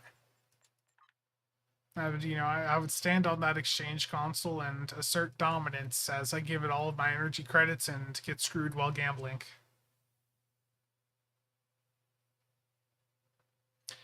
Um, with the exchange, it's that's flashing real bad. With the exchange, it's basically just trying to make EC, trying to gamble. You know, get EC to gamble. I've even got a character there, Atreus. You're tempting me. I removed that video, but I honestly, I should have left it up. But the issue is like 1 or 2 people took it seriously and got really salty about it. Not gonna name names, but some people got angry about it. You know, you know what? We need some Phoenix packs.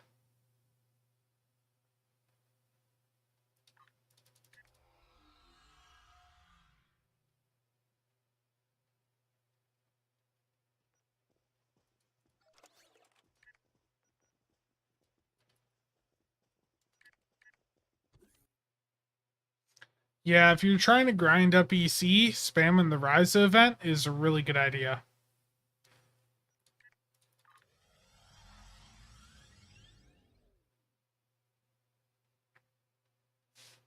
Like a stack of 999 Lola Nut favors will net you like 20, 30 mil if you time it right throughout the year.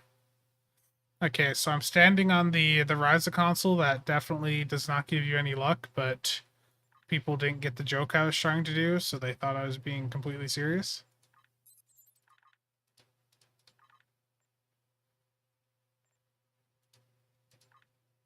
Yeah, favors definitely sell quite well off season.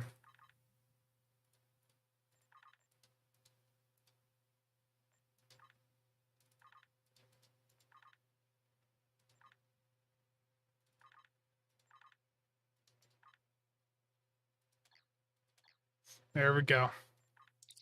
It's enough for 30 Phoenix packs.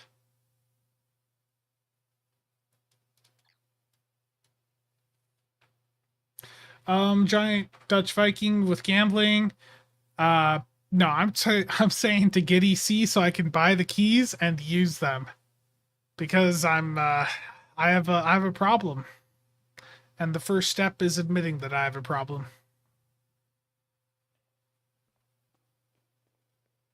Tap rotate multiple characters through Horgon Hunt. Yeah.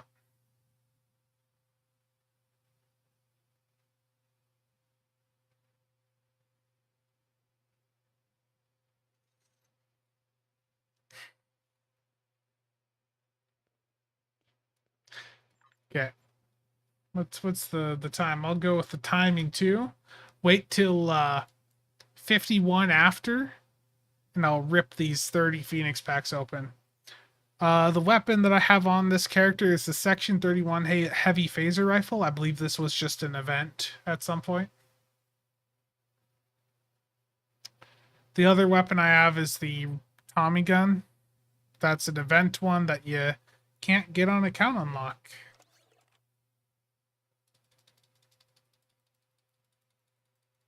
Be very funny if I got an epic here, but holy cow, is it screwing me over. Cryptic got their revenge.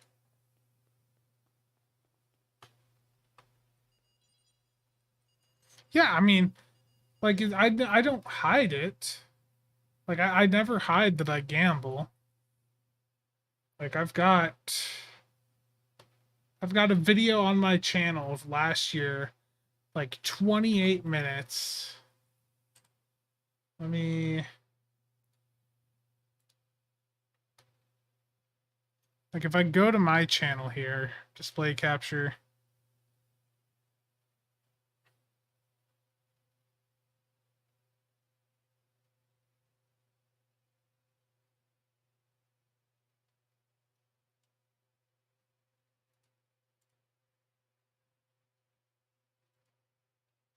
28 minutes of STO lockbox promo openings from January through June of just last year.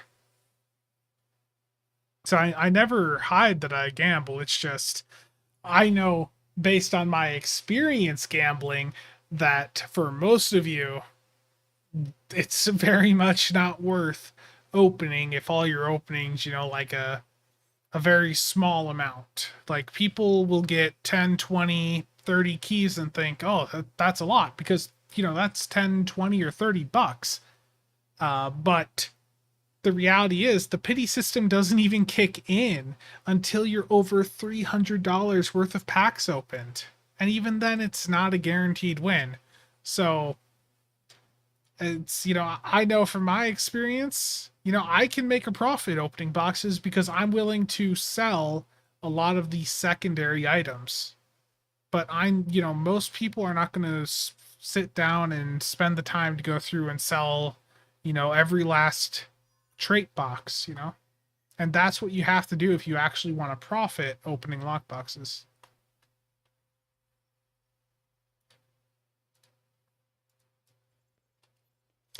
Yes, Turtle, I've been nerfed. And Atrias, the issue with the Tommy gun and the Picard bundle is that it's a character unlock. It's unlocked only on the character you unlock it on. It's not an account unlock.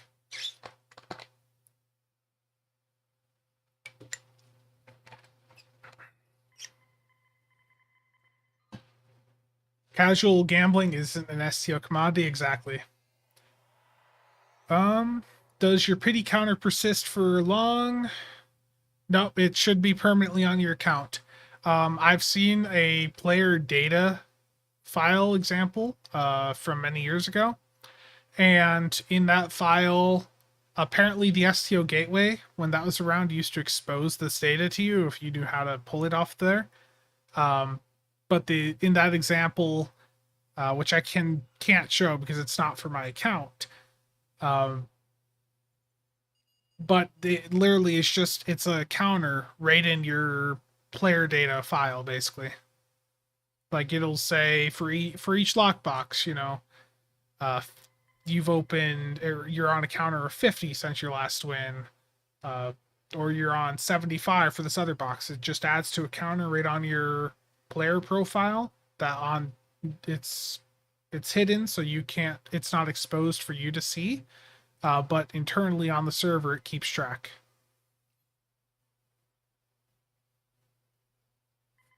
Yeah, and Giant Dutch Viking, I did a 250 box opening earlier on the stream thanks to Martin, and there's no ship.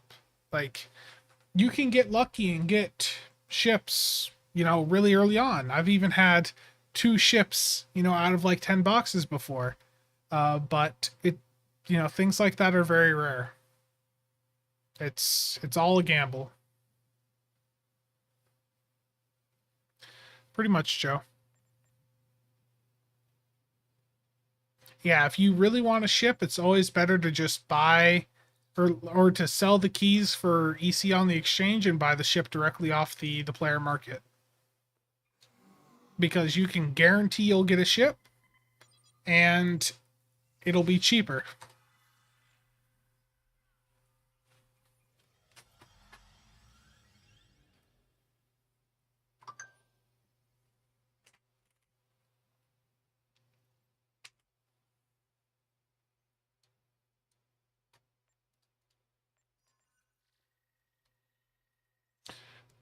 So in the trading channel, someone asked about T6 Infinity ships going down in price, but the reality is they've actually went up in price because more demand. The demand has been split between even more ships.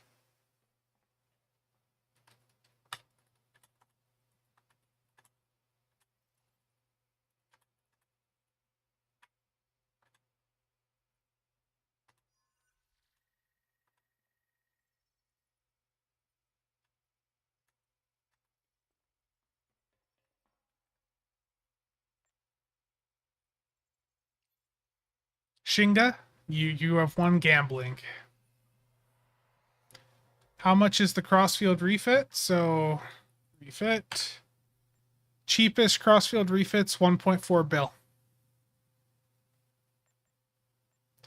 The trading channel, all one word. It's currently closed off. If anyone is on PC and wants an invite to it, I can send invites out. So just drop your @ handle, or it's not even private right now. It's not. Okay, so if you want to join it, you need to type in /channel_join the trading channel.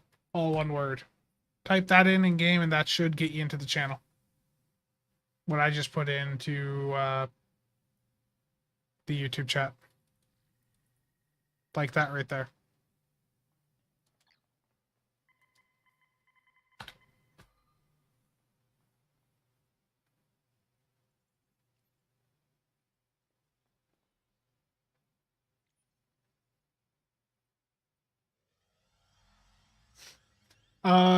Giant Dutch Viking, I have no communication with Cryptic. I have had no feedback from them. I don't know if they watch my videos.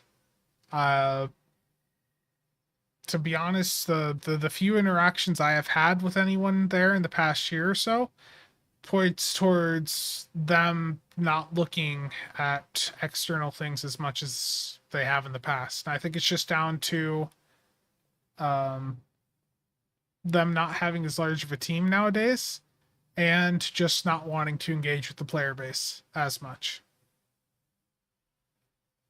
Like they've drawn back from how much they participate on Reddit.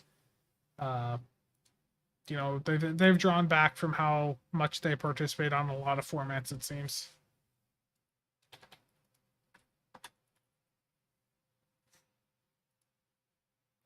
Like, let me see here.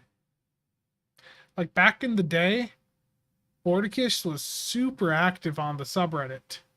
And now, in these past couple years, that's definitely died down a ton. And I think part of that's just how the player base reacts to certain things. And they're probably just tired of dealing with some of the, topics that pop up over and over again. Like they know, Cryptic, the devs there know the gambling sucks. But at the end of the day, they're not the ones that get to make the decision about it. The people that make the decisions about, the gambling are the, the management there. And management sees how much money gambling makes them. And they're not going to do a damn thing about it because even though the gambling is bad, people are still dumping in loads of money into the game.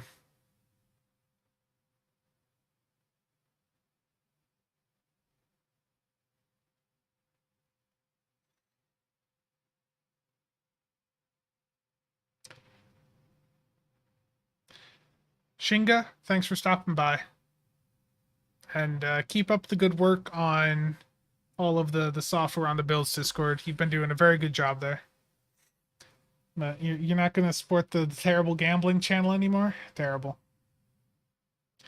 Absolutely terrible. A better way to get a cross-field refit, T6 ship box, what's their address to that, or the event campaign box. Honestly, at this point, I just don't think that the price is going to change much once it's added to a T6 Infinity box. The fact is, we're seeing, you look at the Atron is pretty much around the same price as the Crossfield refit right now. Yeah, there's one a little bit cheaper, like 75 mil cheaper, but they've been going up. And to be honest with you, a lot of T6 ships have been selling for like 1.4 to 1.5 billion recently. So if you're not willing to pay that price, then it is a good option for your event campaign. I hope so, Martin. I mean, there's definitely some negative takes out there sometimes. But I would always say, a lot of the people that stick around and have negative reactions to things, it's not because they hate the game. It's because they're passionate about the game and are just, frustrated that the game is doing things that hurt the game's long-term accessibility to players. Pretty much turtle. But let me catch up here. Ranger, yeah, UD plus the immolating phaser lance is pretty nice. Sam, I think to be blunt about it, the gambling is probably one of the big reasons they bought Stowe.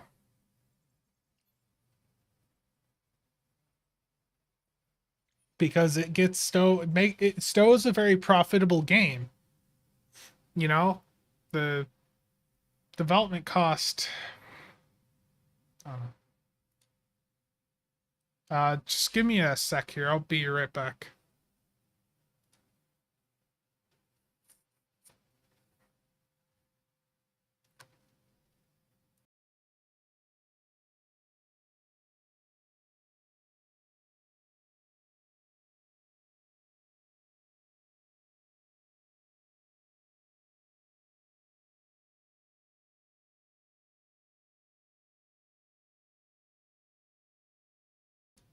Get a call, and then of course it's just a spam, so hate that. Let me get caught back up here.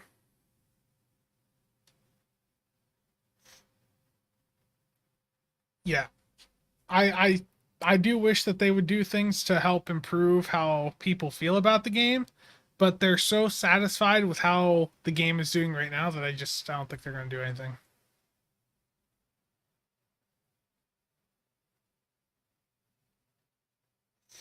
Yeah, Admiral Six Killer upgrading gear is definitely a good way to get some EC. I mean, it does have a bit of a higher cost than other methods, but if you can figure out a market that works for you, then definitely take advantage of it.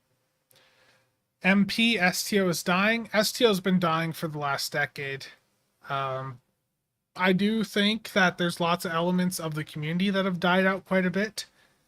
Uh, but the game itself, MC Sue, he just talked about this quite a bit. The fact is, there's still a very consistent number of players that continue to log in, buy the new things, play the new content, and it's remained fairly constant for, like the last decade. So, is it the most active game? No. That this is a very quiet game with a very small player base, but it's more than enough of a player base that the lights are going to stay on for many more years. Even though they keep making decisions that are not the best, uh, it's going to be around for a while.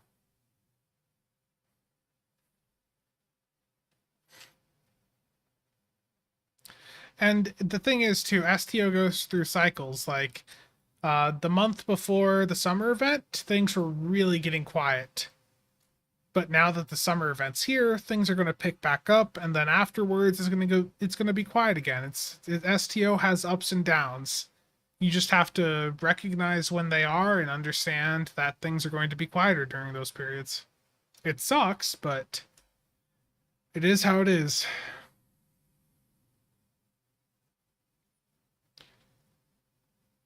Yeah, people said this game is dying back in Delta Rising, exactly. Turtle, people play the game, but they don't play the game. Yeah. Most people sit around and treat this like just a single player game, to be honest. I mean, for many years, that's all I did. I would do some PvP and some PvE, but I think most of us, in reality, we don't do much social content in this game. Most of this is just single player for the most part.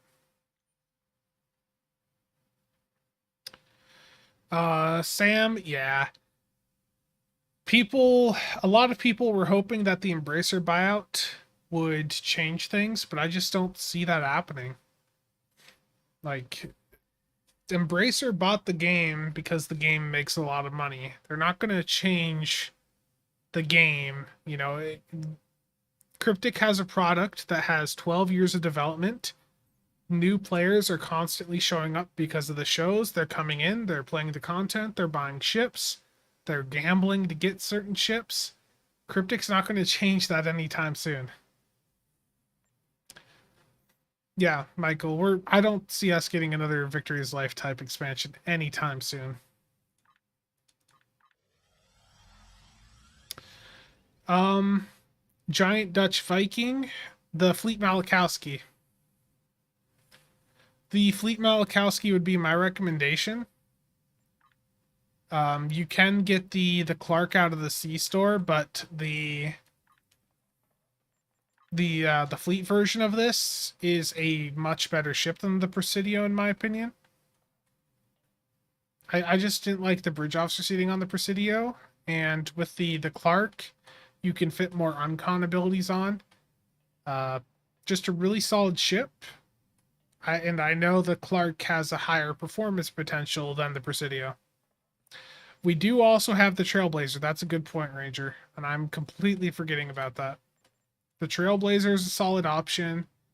But really, the Trailblazer, the Fleet Malakowski, either going to work well. They just have slightly different ways that you would build them. The Trailblazer, you'd set it up as more of a psi boat, or not as a psi boat. You would take advantage of some of the psi, the features of it being a psi ship.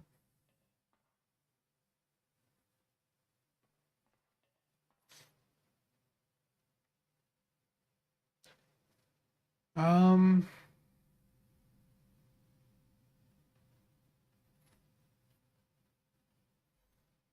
Yeah, that's possible. Six killer, the bridge. Yeah, there's lots of things in this game that they have not explored as much as they could have, and they just make too many excuses. Like, I think one of the biggest things that hurt this game in the past few years is not gambling, it's the removal of the foundry. The foundry provided a lot of content for players because it was player generated content, so players could make missions for other players to go through. I don't defer to me. I think if keeping the foundry active would have meant no new stow content from the team for a couple months, I think it would have been worth it because the foundry was just such a huge thing for the game.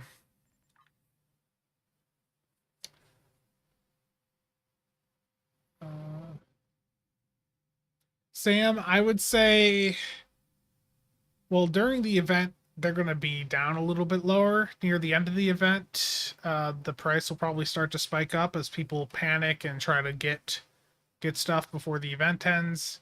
Even though you can buy the stuff year round, uh, I would say near the end of the event or after the event if you're looking to sell them.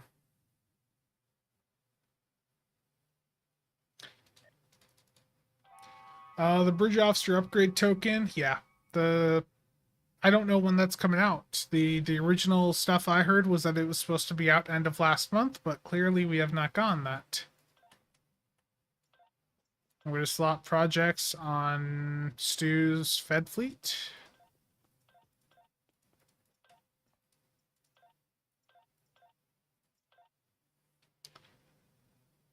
Um, so Giant Dutch Viking, if you go for the Clark, you would get that. If you want to get it cheaper, you could, uh, if you want to save on the fleet module cost, then yeah, but you could also, if you have the EC and you just want to try it out, it would cost you 5 fleet ship modules, and keep in mind that you can get 5 fleet ship modules free via your reps if you have them at tier 6. Each rep will let you claim a fleet ship module for 100 marks of that rep. So I don't know how far you are into your reps or anything like that, but just keep that in mind as an option. But the Terran Trailblazer is also a really good torp boat option. Pleb, if there are any recruitment events coming out, it would just be repeats of the current.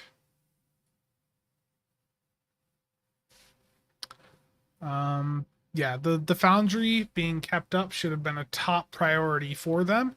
Them letting it go down was absolutely terrible for the game.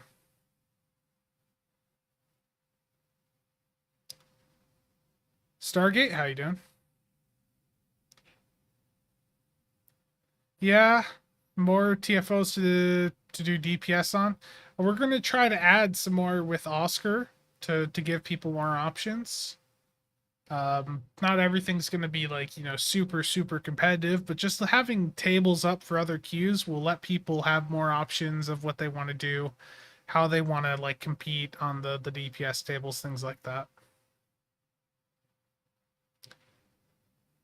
Yeah, the upgraded bridge officers, I don't know how they're fully going to work because it looks like some of the values to that may have changed since the initial leaks for it, but I look forward to seeing whatever it's like when they eventually decide to come out with it. Yeah, the T6 Steam Runner is also good, but I think the Trailblazer or the Malachowski is going to be better. Yeah, they'll probably. I mean, I imagine they'll throw a red alert in at some point. Admiral 6 Killer. Yes, Sam. If you guys like the stream, the like does help for the engagement. How long generally does it take to finish a reputation? So, what is it?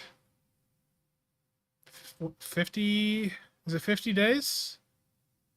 50 days to finish a reputation, so just under 2 months.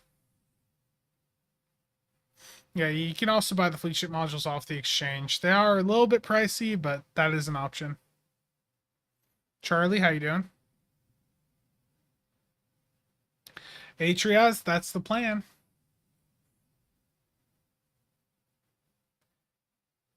Ranger, you play what you want to play, man. I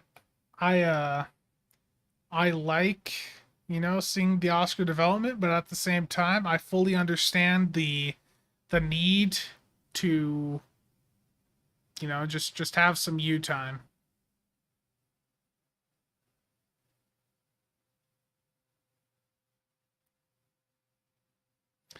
What would be good budget dual beam bank ship?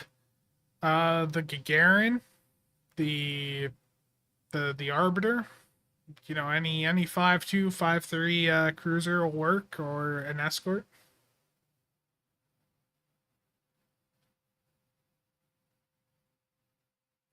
Oh yeah, that's a good point. Stargate. The 50 daily, the 70 days if you've never done a rep before. I completely forgot about that. The When you initially go through, it's only giving you like 2.5k up to 100k. That's rough. The Fleet Hoover Temporal Warship, yeah. I haven't really used those temporal warships too much, but I think Nick, I don't remember who it was, Nick, Rob, or Stu set one up recently for an HSE run, and uh, I mean it did okay.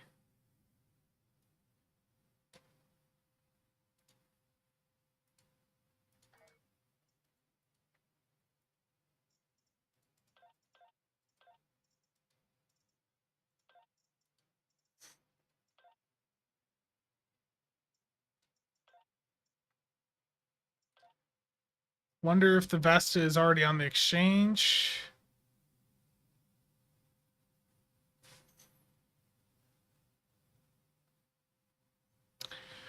Kiwi ultimately, I don't think the dual what flavor you use for your weapons matters as much. If you want to run Tetrion and you're just doing normal or advanced content, then you run whatever looks best to you. You can run Tetrion and be perfectly fine performance wise.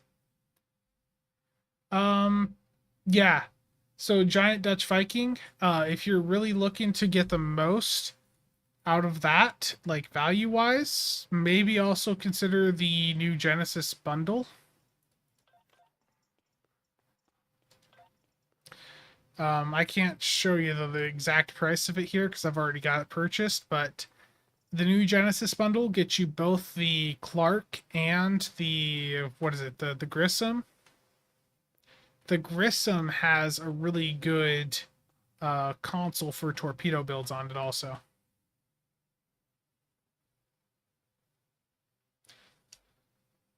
Does the new summer ship, I mean the summer ship, any ship in this game can do more than enough damage to do any content this game has. The reality is, with how Cryptic has developed this content, if you understand how to fly your ship, you have a good understanding of how to hit abilities, you can take a build from over half a decade ago and still complete any content this game has in it.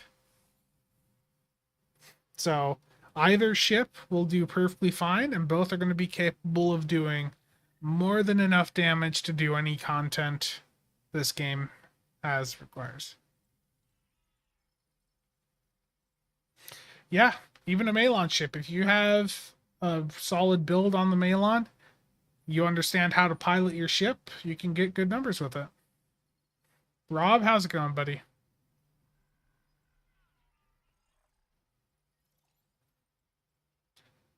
Um, yeah, Last Exile, yeah, they sort of screwed that one over.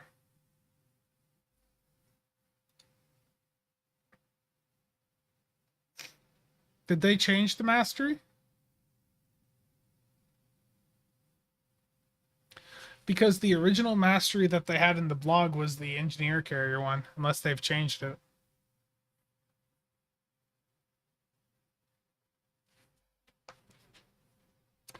You're only interested in elite DPS?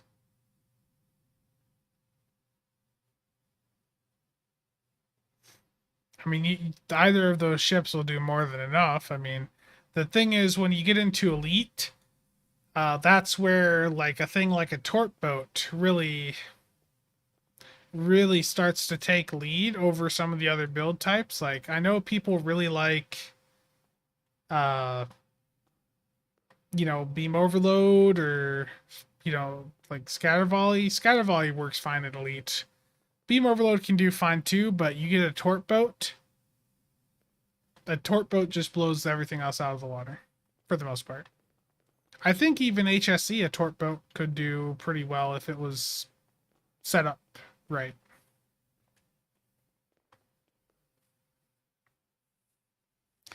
I just do casual DPS.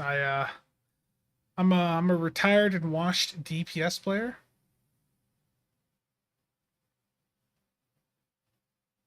In game looks like the proper mastery. Okay, so that was literally just a screw up on the blog from Kale. Gotcha. Well, thank you for that update, HAS. That does make that a little bit better. You want me in that run with you? Okay, Ranger, send me an invite, Ranger.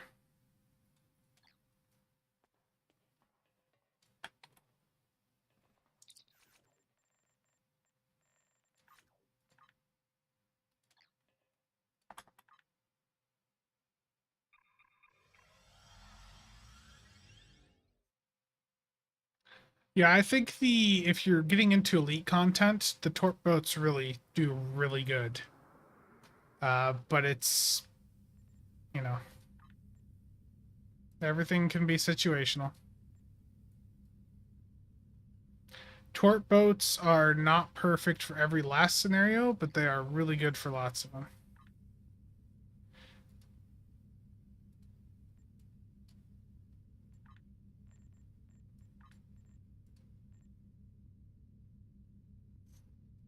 Yeah, I'd never expect a screw up on the devlog. Never happens.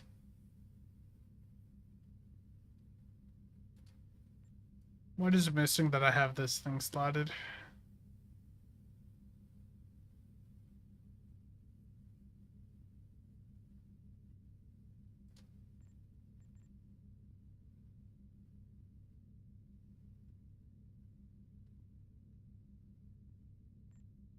Ranger, I was just gonna go to the right side and nuke the right side. If you want, actually, Ranger, let me swap characters. Let me get off this and let me bring in SOB. I'll take out the right side. You just go left, and I'll just remove the right side from the map for you. Okay? I haven't used this build in a little bit, and I just want to get some time in with it.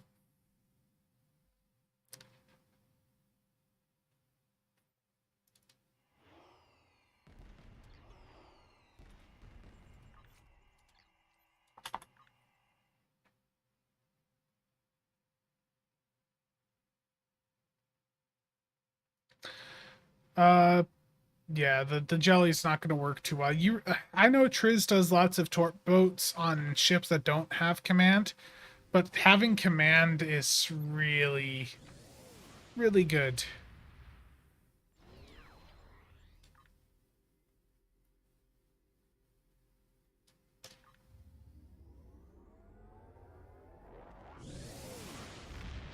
Ranger's just forming this up in the deeps channels, so Ranger, if you can invite SOB. Am I hidden that?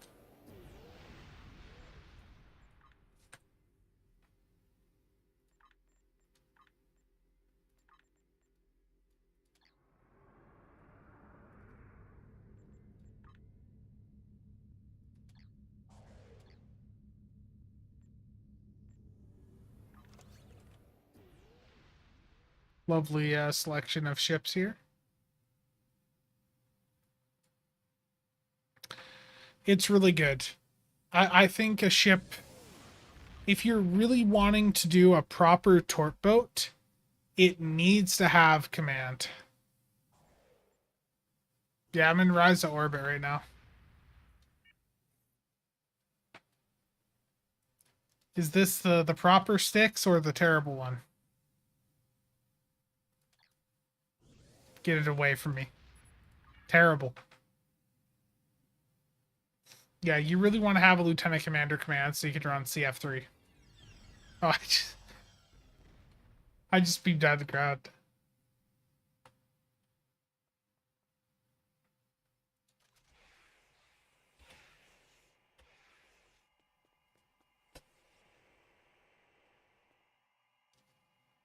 Come back to orbit? Okay.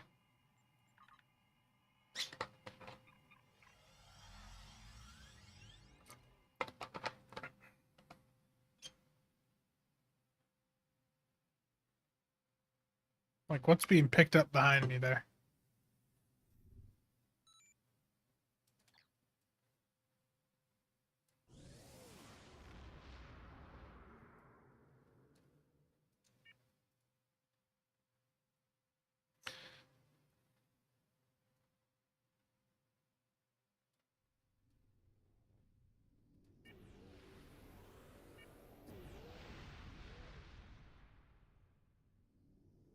What I want to see.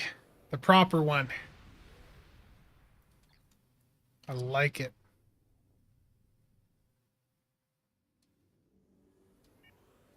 And you've just got Ranger here.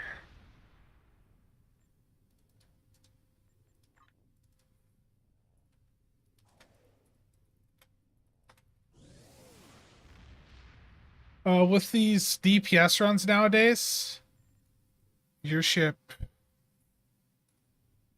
Do you have like the Dyson Vandy Shield on it? Or I don't know what shit you have on it.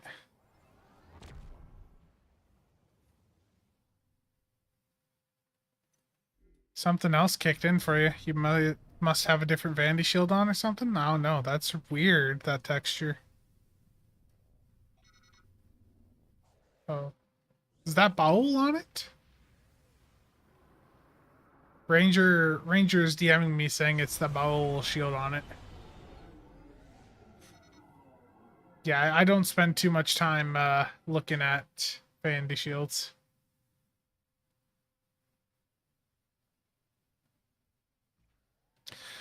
Out of all the lockbox weapons, which are the most desired?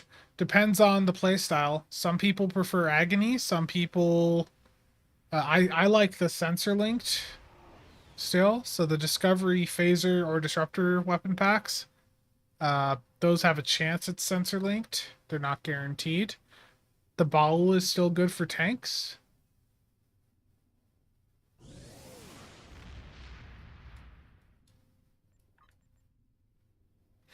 Slime Devils is about the only Vandy Shield I've used yet.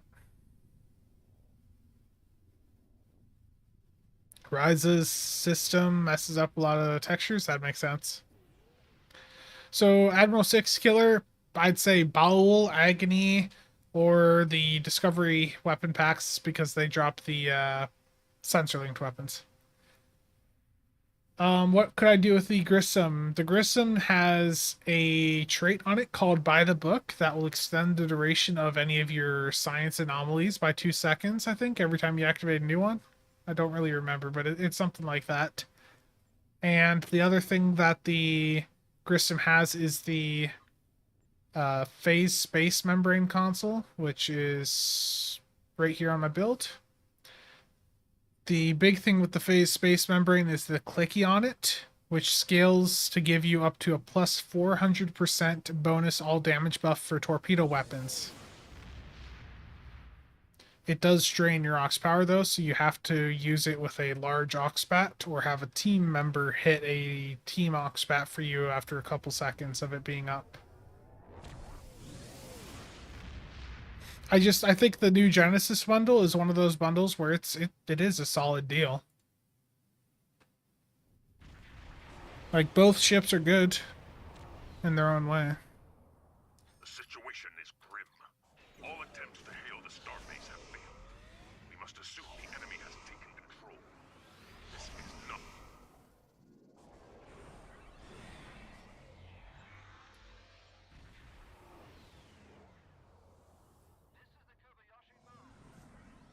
I'll pull up the Grissom wiki page after this match here.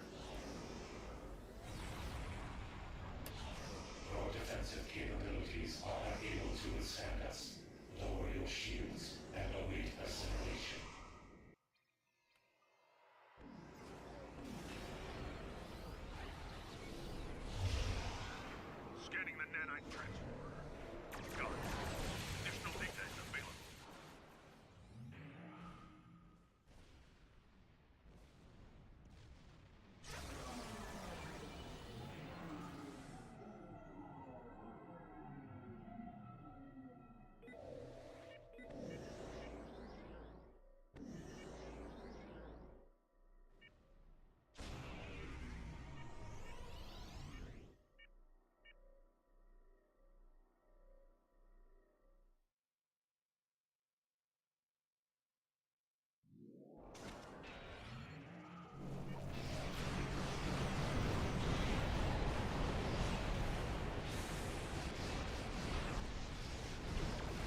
The Tri-Cobalt console is good on the Steam Runner.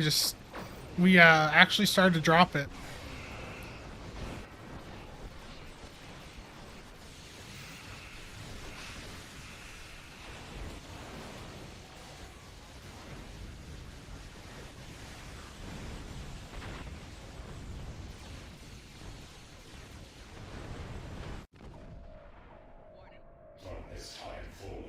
Ranger, is your torp boat okay there, bud?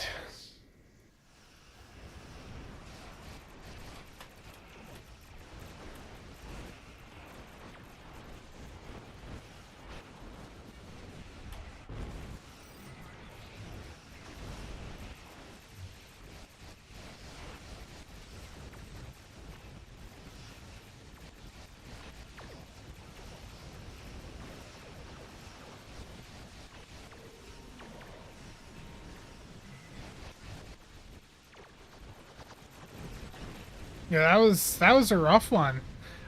So the start, I think Ranger, you'd like REA'd yourself at the start or something. So that start took ages. I'm set up to like nuke the right side, so I like after 5 or 6 seconds, I'm starting my buff up cycle, and then by the time the start goes down, all my buffs are gone because the start was just so brutal.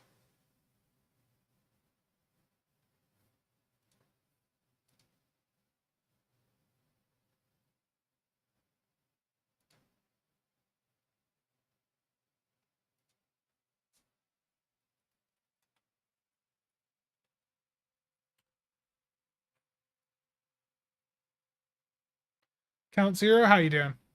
Let me pop up the Grissom here.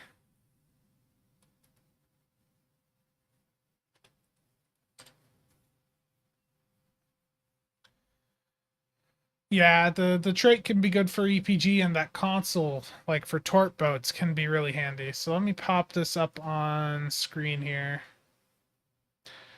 What? I don't want to see any of this crap to the side. Okay, so the Grissom, the ship itself isn't like the most crazy thing ever, but uh the console on it, as I talked about for torps, could be handy, and the buy the book is a decent uh like budget tier or entry tier like exotic trait, I would say, because it can extend the duration of your active bridge officer anomalies uh whenever you hit abilities that create anomalies or any temporal bridge officer abilities. So you could extend the uptime of your gravity wells. It'll just extend the duration of things like gravity well. So it's a good trait. It's just you do have to build around it a little bit.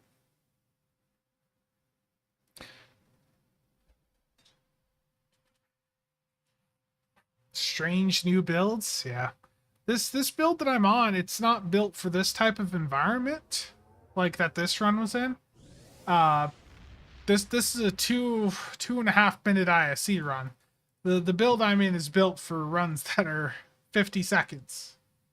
My job is to buff up 5-6 seconds in and just annihilate that right side. When the start goes that long, it can be a bit rough. But Ranger REA'd himself.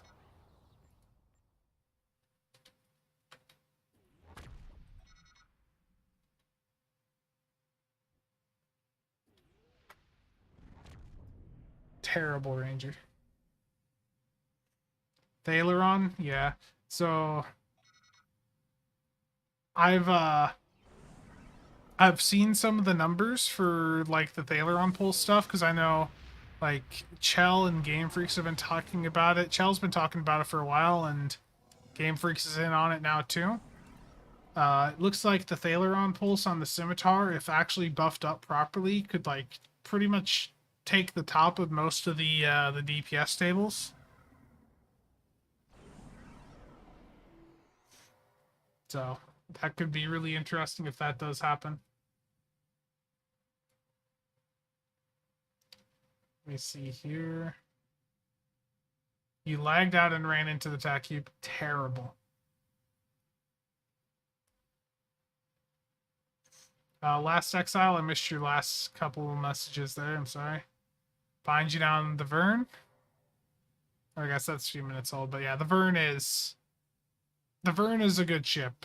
Like the Vern is one of the main reasons I went out and got the Stealing Time Muds bundle. It's the only Muds bundle I've ever bought, and it's just because I liked these temporal ships. I liked them when they originally came out. I flew this temporal destroyer, the Fed one, for a really long time. It was a good ship. It's still a good ship.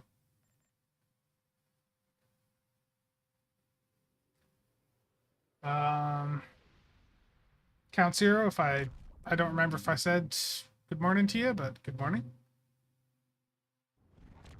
If anyone has any questions about anything, any of the stuff on sale, feel free to ask too, because I can easily take a look at it all to give you my thoughts. Okay. Yeah, the Fleet Grissom has really interesting, like it's got the highest shield ratio stat. Yeah.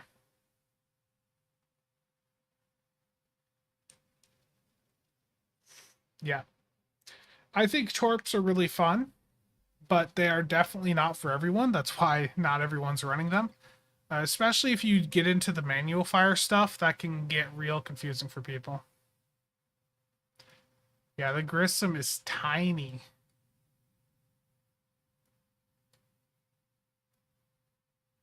Very, very tiny.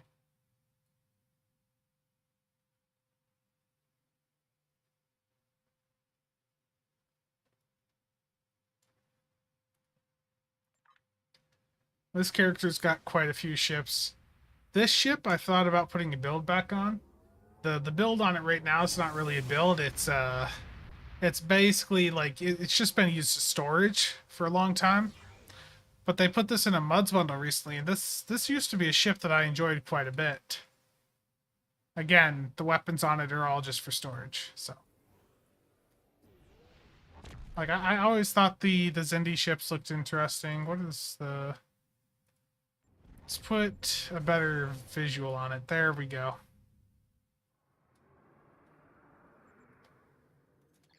Trisander's not around. It's a shame.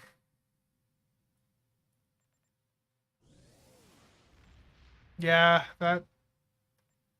The skin's not supposed to look like that.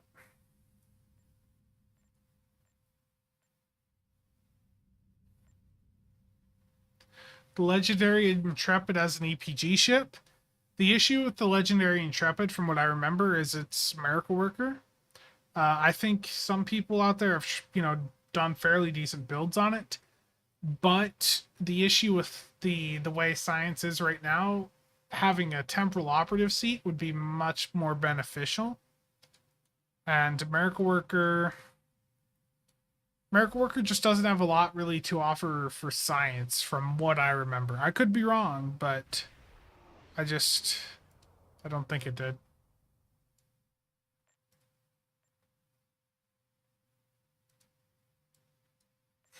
The Zindi Briostris was a really nice ship. Got a lot of use out of it back in the day. It's one that I actually have on on two characters, so one of the reasons I don't go after some of the Muds bundles is because I've been around in the game a long time and already have some of these ships on the characters that I want them on.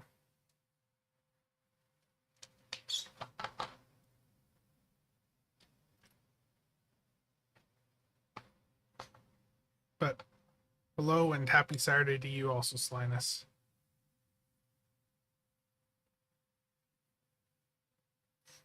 Terrible Atraz. I mean, people have definitely, done builds on it that work, I sometimes I say things and I'm thinking of like, the min-max point of view, which is a mindset I got to get out of.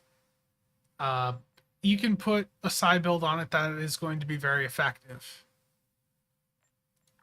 So don't let my negativity towards it dissuade you from using it. It's more than capable of getting the job done.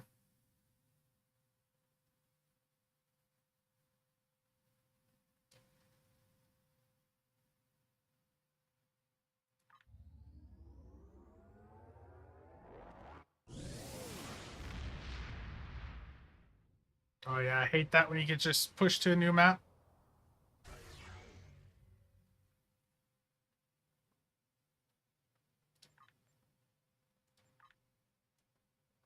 I've been really liking the Cheval. Just the recursive with Vanguard Specialist is just so good nowadays. Yeah, every ship, the texturing on this map is quite different. Everything is much whiter.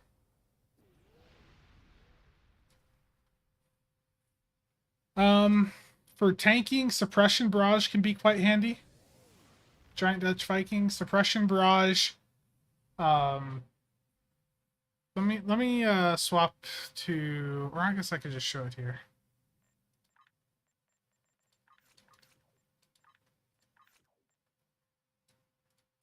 So Suppression Barrage 3, when you hit targets, so if you have Fire at Will on this and you hit targets, this will hit everything you're shooting. Minus 50% outgoing damage, minus 66.7 flight and turn rate, and then minus 50 accuracy to whatever you hit. So you're lowering their damage output. But the thing is to factor in. Let me.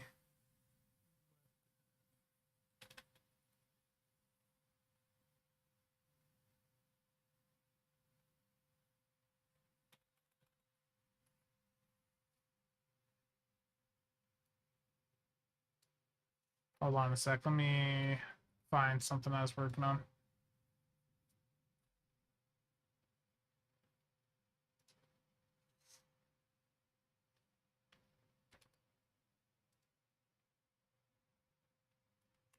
So this is the video that I'm working on for the near future, just like a mathy type video. But this applies to Suppression Barrage also. So if I just do Suppression Barrage. So the formula is the same for weapon power cost as it is for Suppression Barrage. So I'll just use this, ignore the wording here. But Suppression Barrage has minus 50 damage from those targets, or minus 50% of their outgoing damage. But in actuality, with how the math works for STO, that minus 50 only ends up being a 33% reduction, which means that they're still doing 67% of the damage that they normally would do, but it's still a fairly significant decrease. Yeah, I think Call Emergency Artillery definitely has a lead in elite content. And the Brawn is okay for budget tanking, yeah. What's a good ship for recursive? So here's the question for you, Count Zero. Is this for torpedoes, like beam overload? What type of build?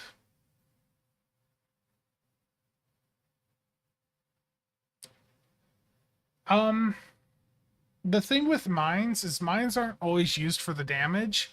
So if you, I don't know how many people know this, but there's a trait that we run on all these torpedo builds called, where the hell is it? Resonating Payload Modification. So this has minus 5 physical and kinetic damage resistance debuff to targets hit by your torpedoes or kinetic damage. And it stacks up to 5 times. But that 5 times is per entity that is hitting it. And because mines are technically different entities, when you use resonating payload on a mine boat, you're going to be applying like 60, 70 stacks of resonating payload modification to the targets that you're hitting with your mines. So it's like minus 300 debuff just off your mines. Beam overload, maybe torp. For torpedoes, I think the Cheval is a really good pick if you're looking for recursive. The Glen is a good budget option. The Temporal Light Cruiser can also work. If you're doing beam overload, the Husnock is good. The Temporal Warship, the fleet one, that'll work. The legendary Disco Connie, I've seen people do really good with that. But my recommendation would be the D7 Temporal Battlecruiser.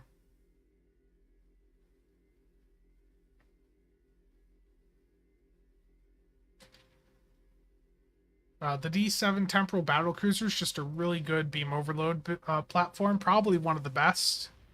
Whenever I get around to making my best beam overload ships, the D7 Temporal Battlecruiser is probably going to be the top option. It's just a really good ship. Because the D7 Temporal has, let me pull it up here. You've got Beam Overload 3. You've got OSS 3, Override System Safeties 3. You've got Recursive Shearing 3. It's a 5-3 setup. It's got a Battle Cloak. It's a cruiser, so it's got weapon system efficiency. And because it's got Temporal on the Commander Engineer, that's perfectly fine for a beam overload platform because you could just run Recursive Shearing 3. This is the promo version.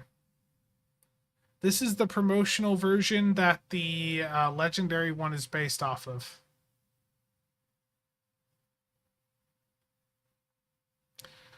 But like, this is probably one of the better beam overload ships. I think it's probably the top. The Husnock you could make an argument for if you have the Miradorn console on it, because that's a really good two-piece. But just this D7 just works really well.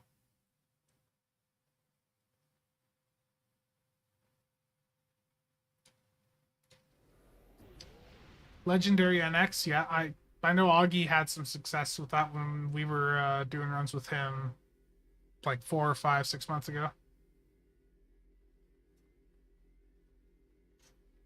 Yeah, it's unfortunately a little bit expensive. It is, like I said, the promo version, but yeah. The legendary Gal X is a really good surgical strikes platform, Sam. So if you have the legendary Gal X from the what is it? I don't actually have it yet. I do want to get it in the future, but the Mirror Universe bundle here, this legendary Gal X in this is actually pretty solid, especially with surgical strikes now.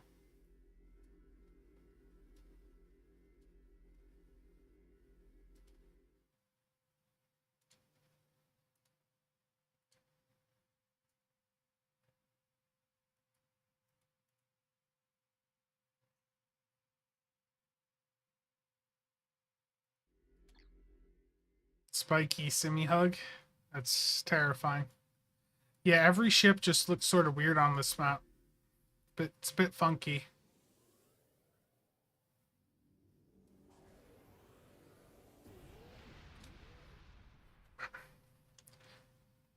But I am going to start to wrap things up, though, because how long has this stream been on?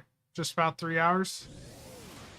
Recursive does work with surgical strikes, but there's only one ship in the game that can do surgical strikes 3 and recursive shearing 1.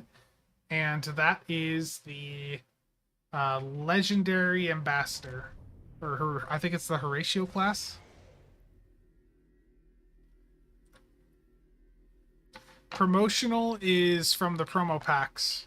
So you know how there's the promotional R&D packs, or like the promotional DOF packs? That's where the D7 Temporal Battlecruiser would come from. It's a promo ship. So it's really expensive, and it's a character specific unlock because of course it is.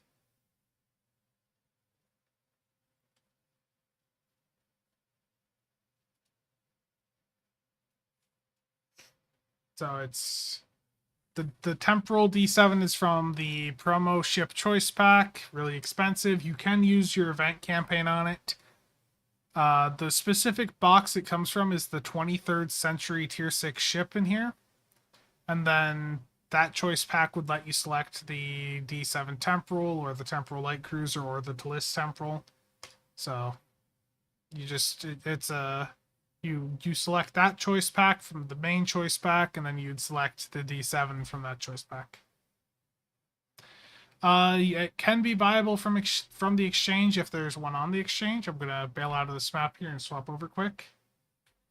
But I've been keeping an eye out, and last I've seen, there's been none on the exchange.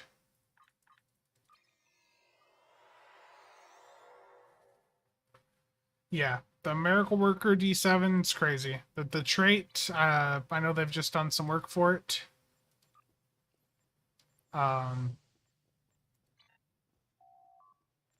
They changed how the icon appears for it. It's a really good trait. The ruin of our enemies.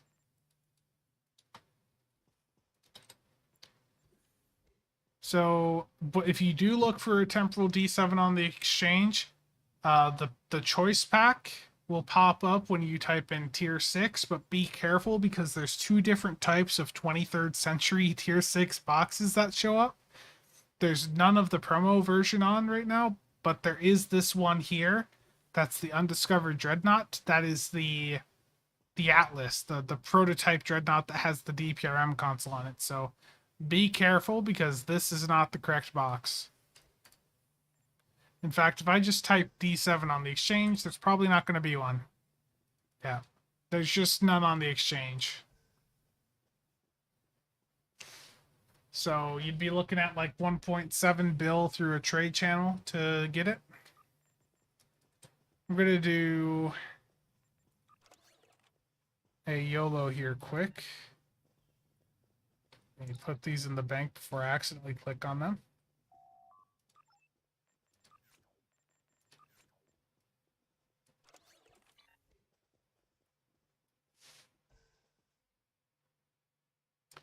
Have I considered establishing a Tour of the Galaxy record? Not within like Oscar, no.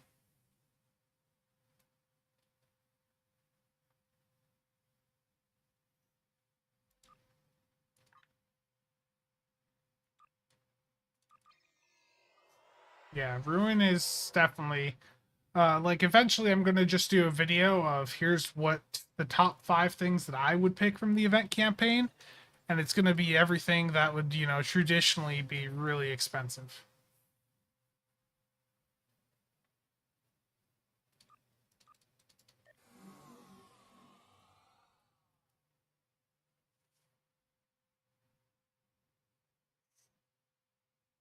Turtle, you missed it last week. I had to play one for a little bit. Or no, you were there. You were there.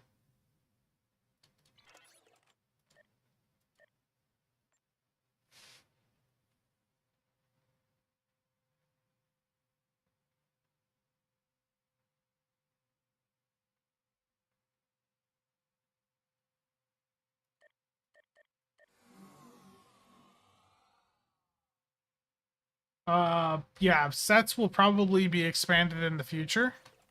Um, you know, it's still in development. And if you have anything you want to add to it, or like just feature requests, things like that, join the conversation on the Builds Discord. The link to that is in the description if you're not in there already, but I imagine most here already are. The Builds Discord also has multiple giveaways running on it usually. Right now I've got the 10 Master Keys that Star Army donated earlier, and we've got a Styx up for grabs also, and that's going to run throughout the month. But if you have questions or things you want to say about sets, feature, or any of the other software we're doing or have done, you know, feel free to hop in over there. We have a software category here. If you go to the software channel, you can react to this role to grab the tag to see the development section, which will let you see all of the in progress, you know, dev conversations and things like that. Like this is the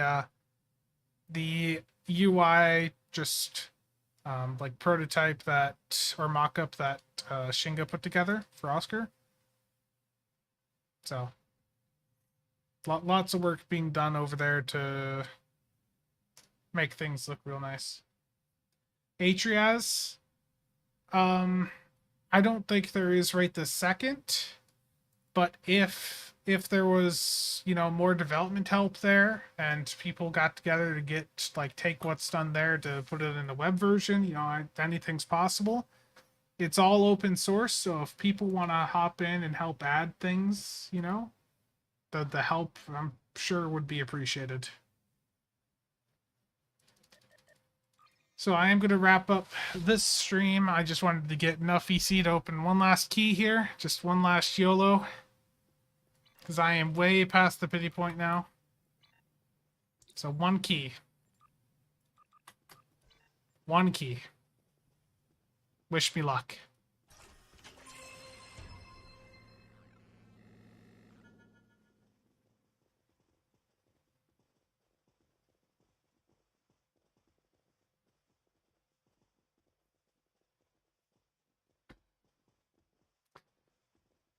Thank you again to Martin for that generous donation earlier of all the 250 master keys. It was a very good demonstration of gambling in STO. Thank you for that, Martin, and thank you to everyone else that stopped by today. Star Army for the 10 key donation for the giveaway there. It was a very interesting stream. I'm gonna clip some of this and probably use it for a video tomorrow. If you have any questions or comments, feel free to leave it in the comment section below when this goes to VOD, or just ask on the Builds Discord. There's lots of people over there that can help you out with lots of different questions, and any activity, even into the general chat, very much helps with the metrics over there. Thank you all for stopping by. See you guys next time.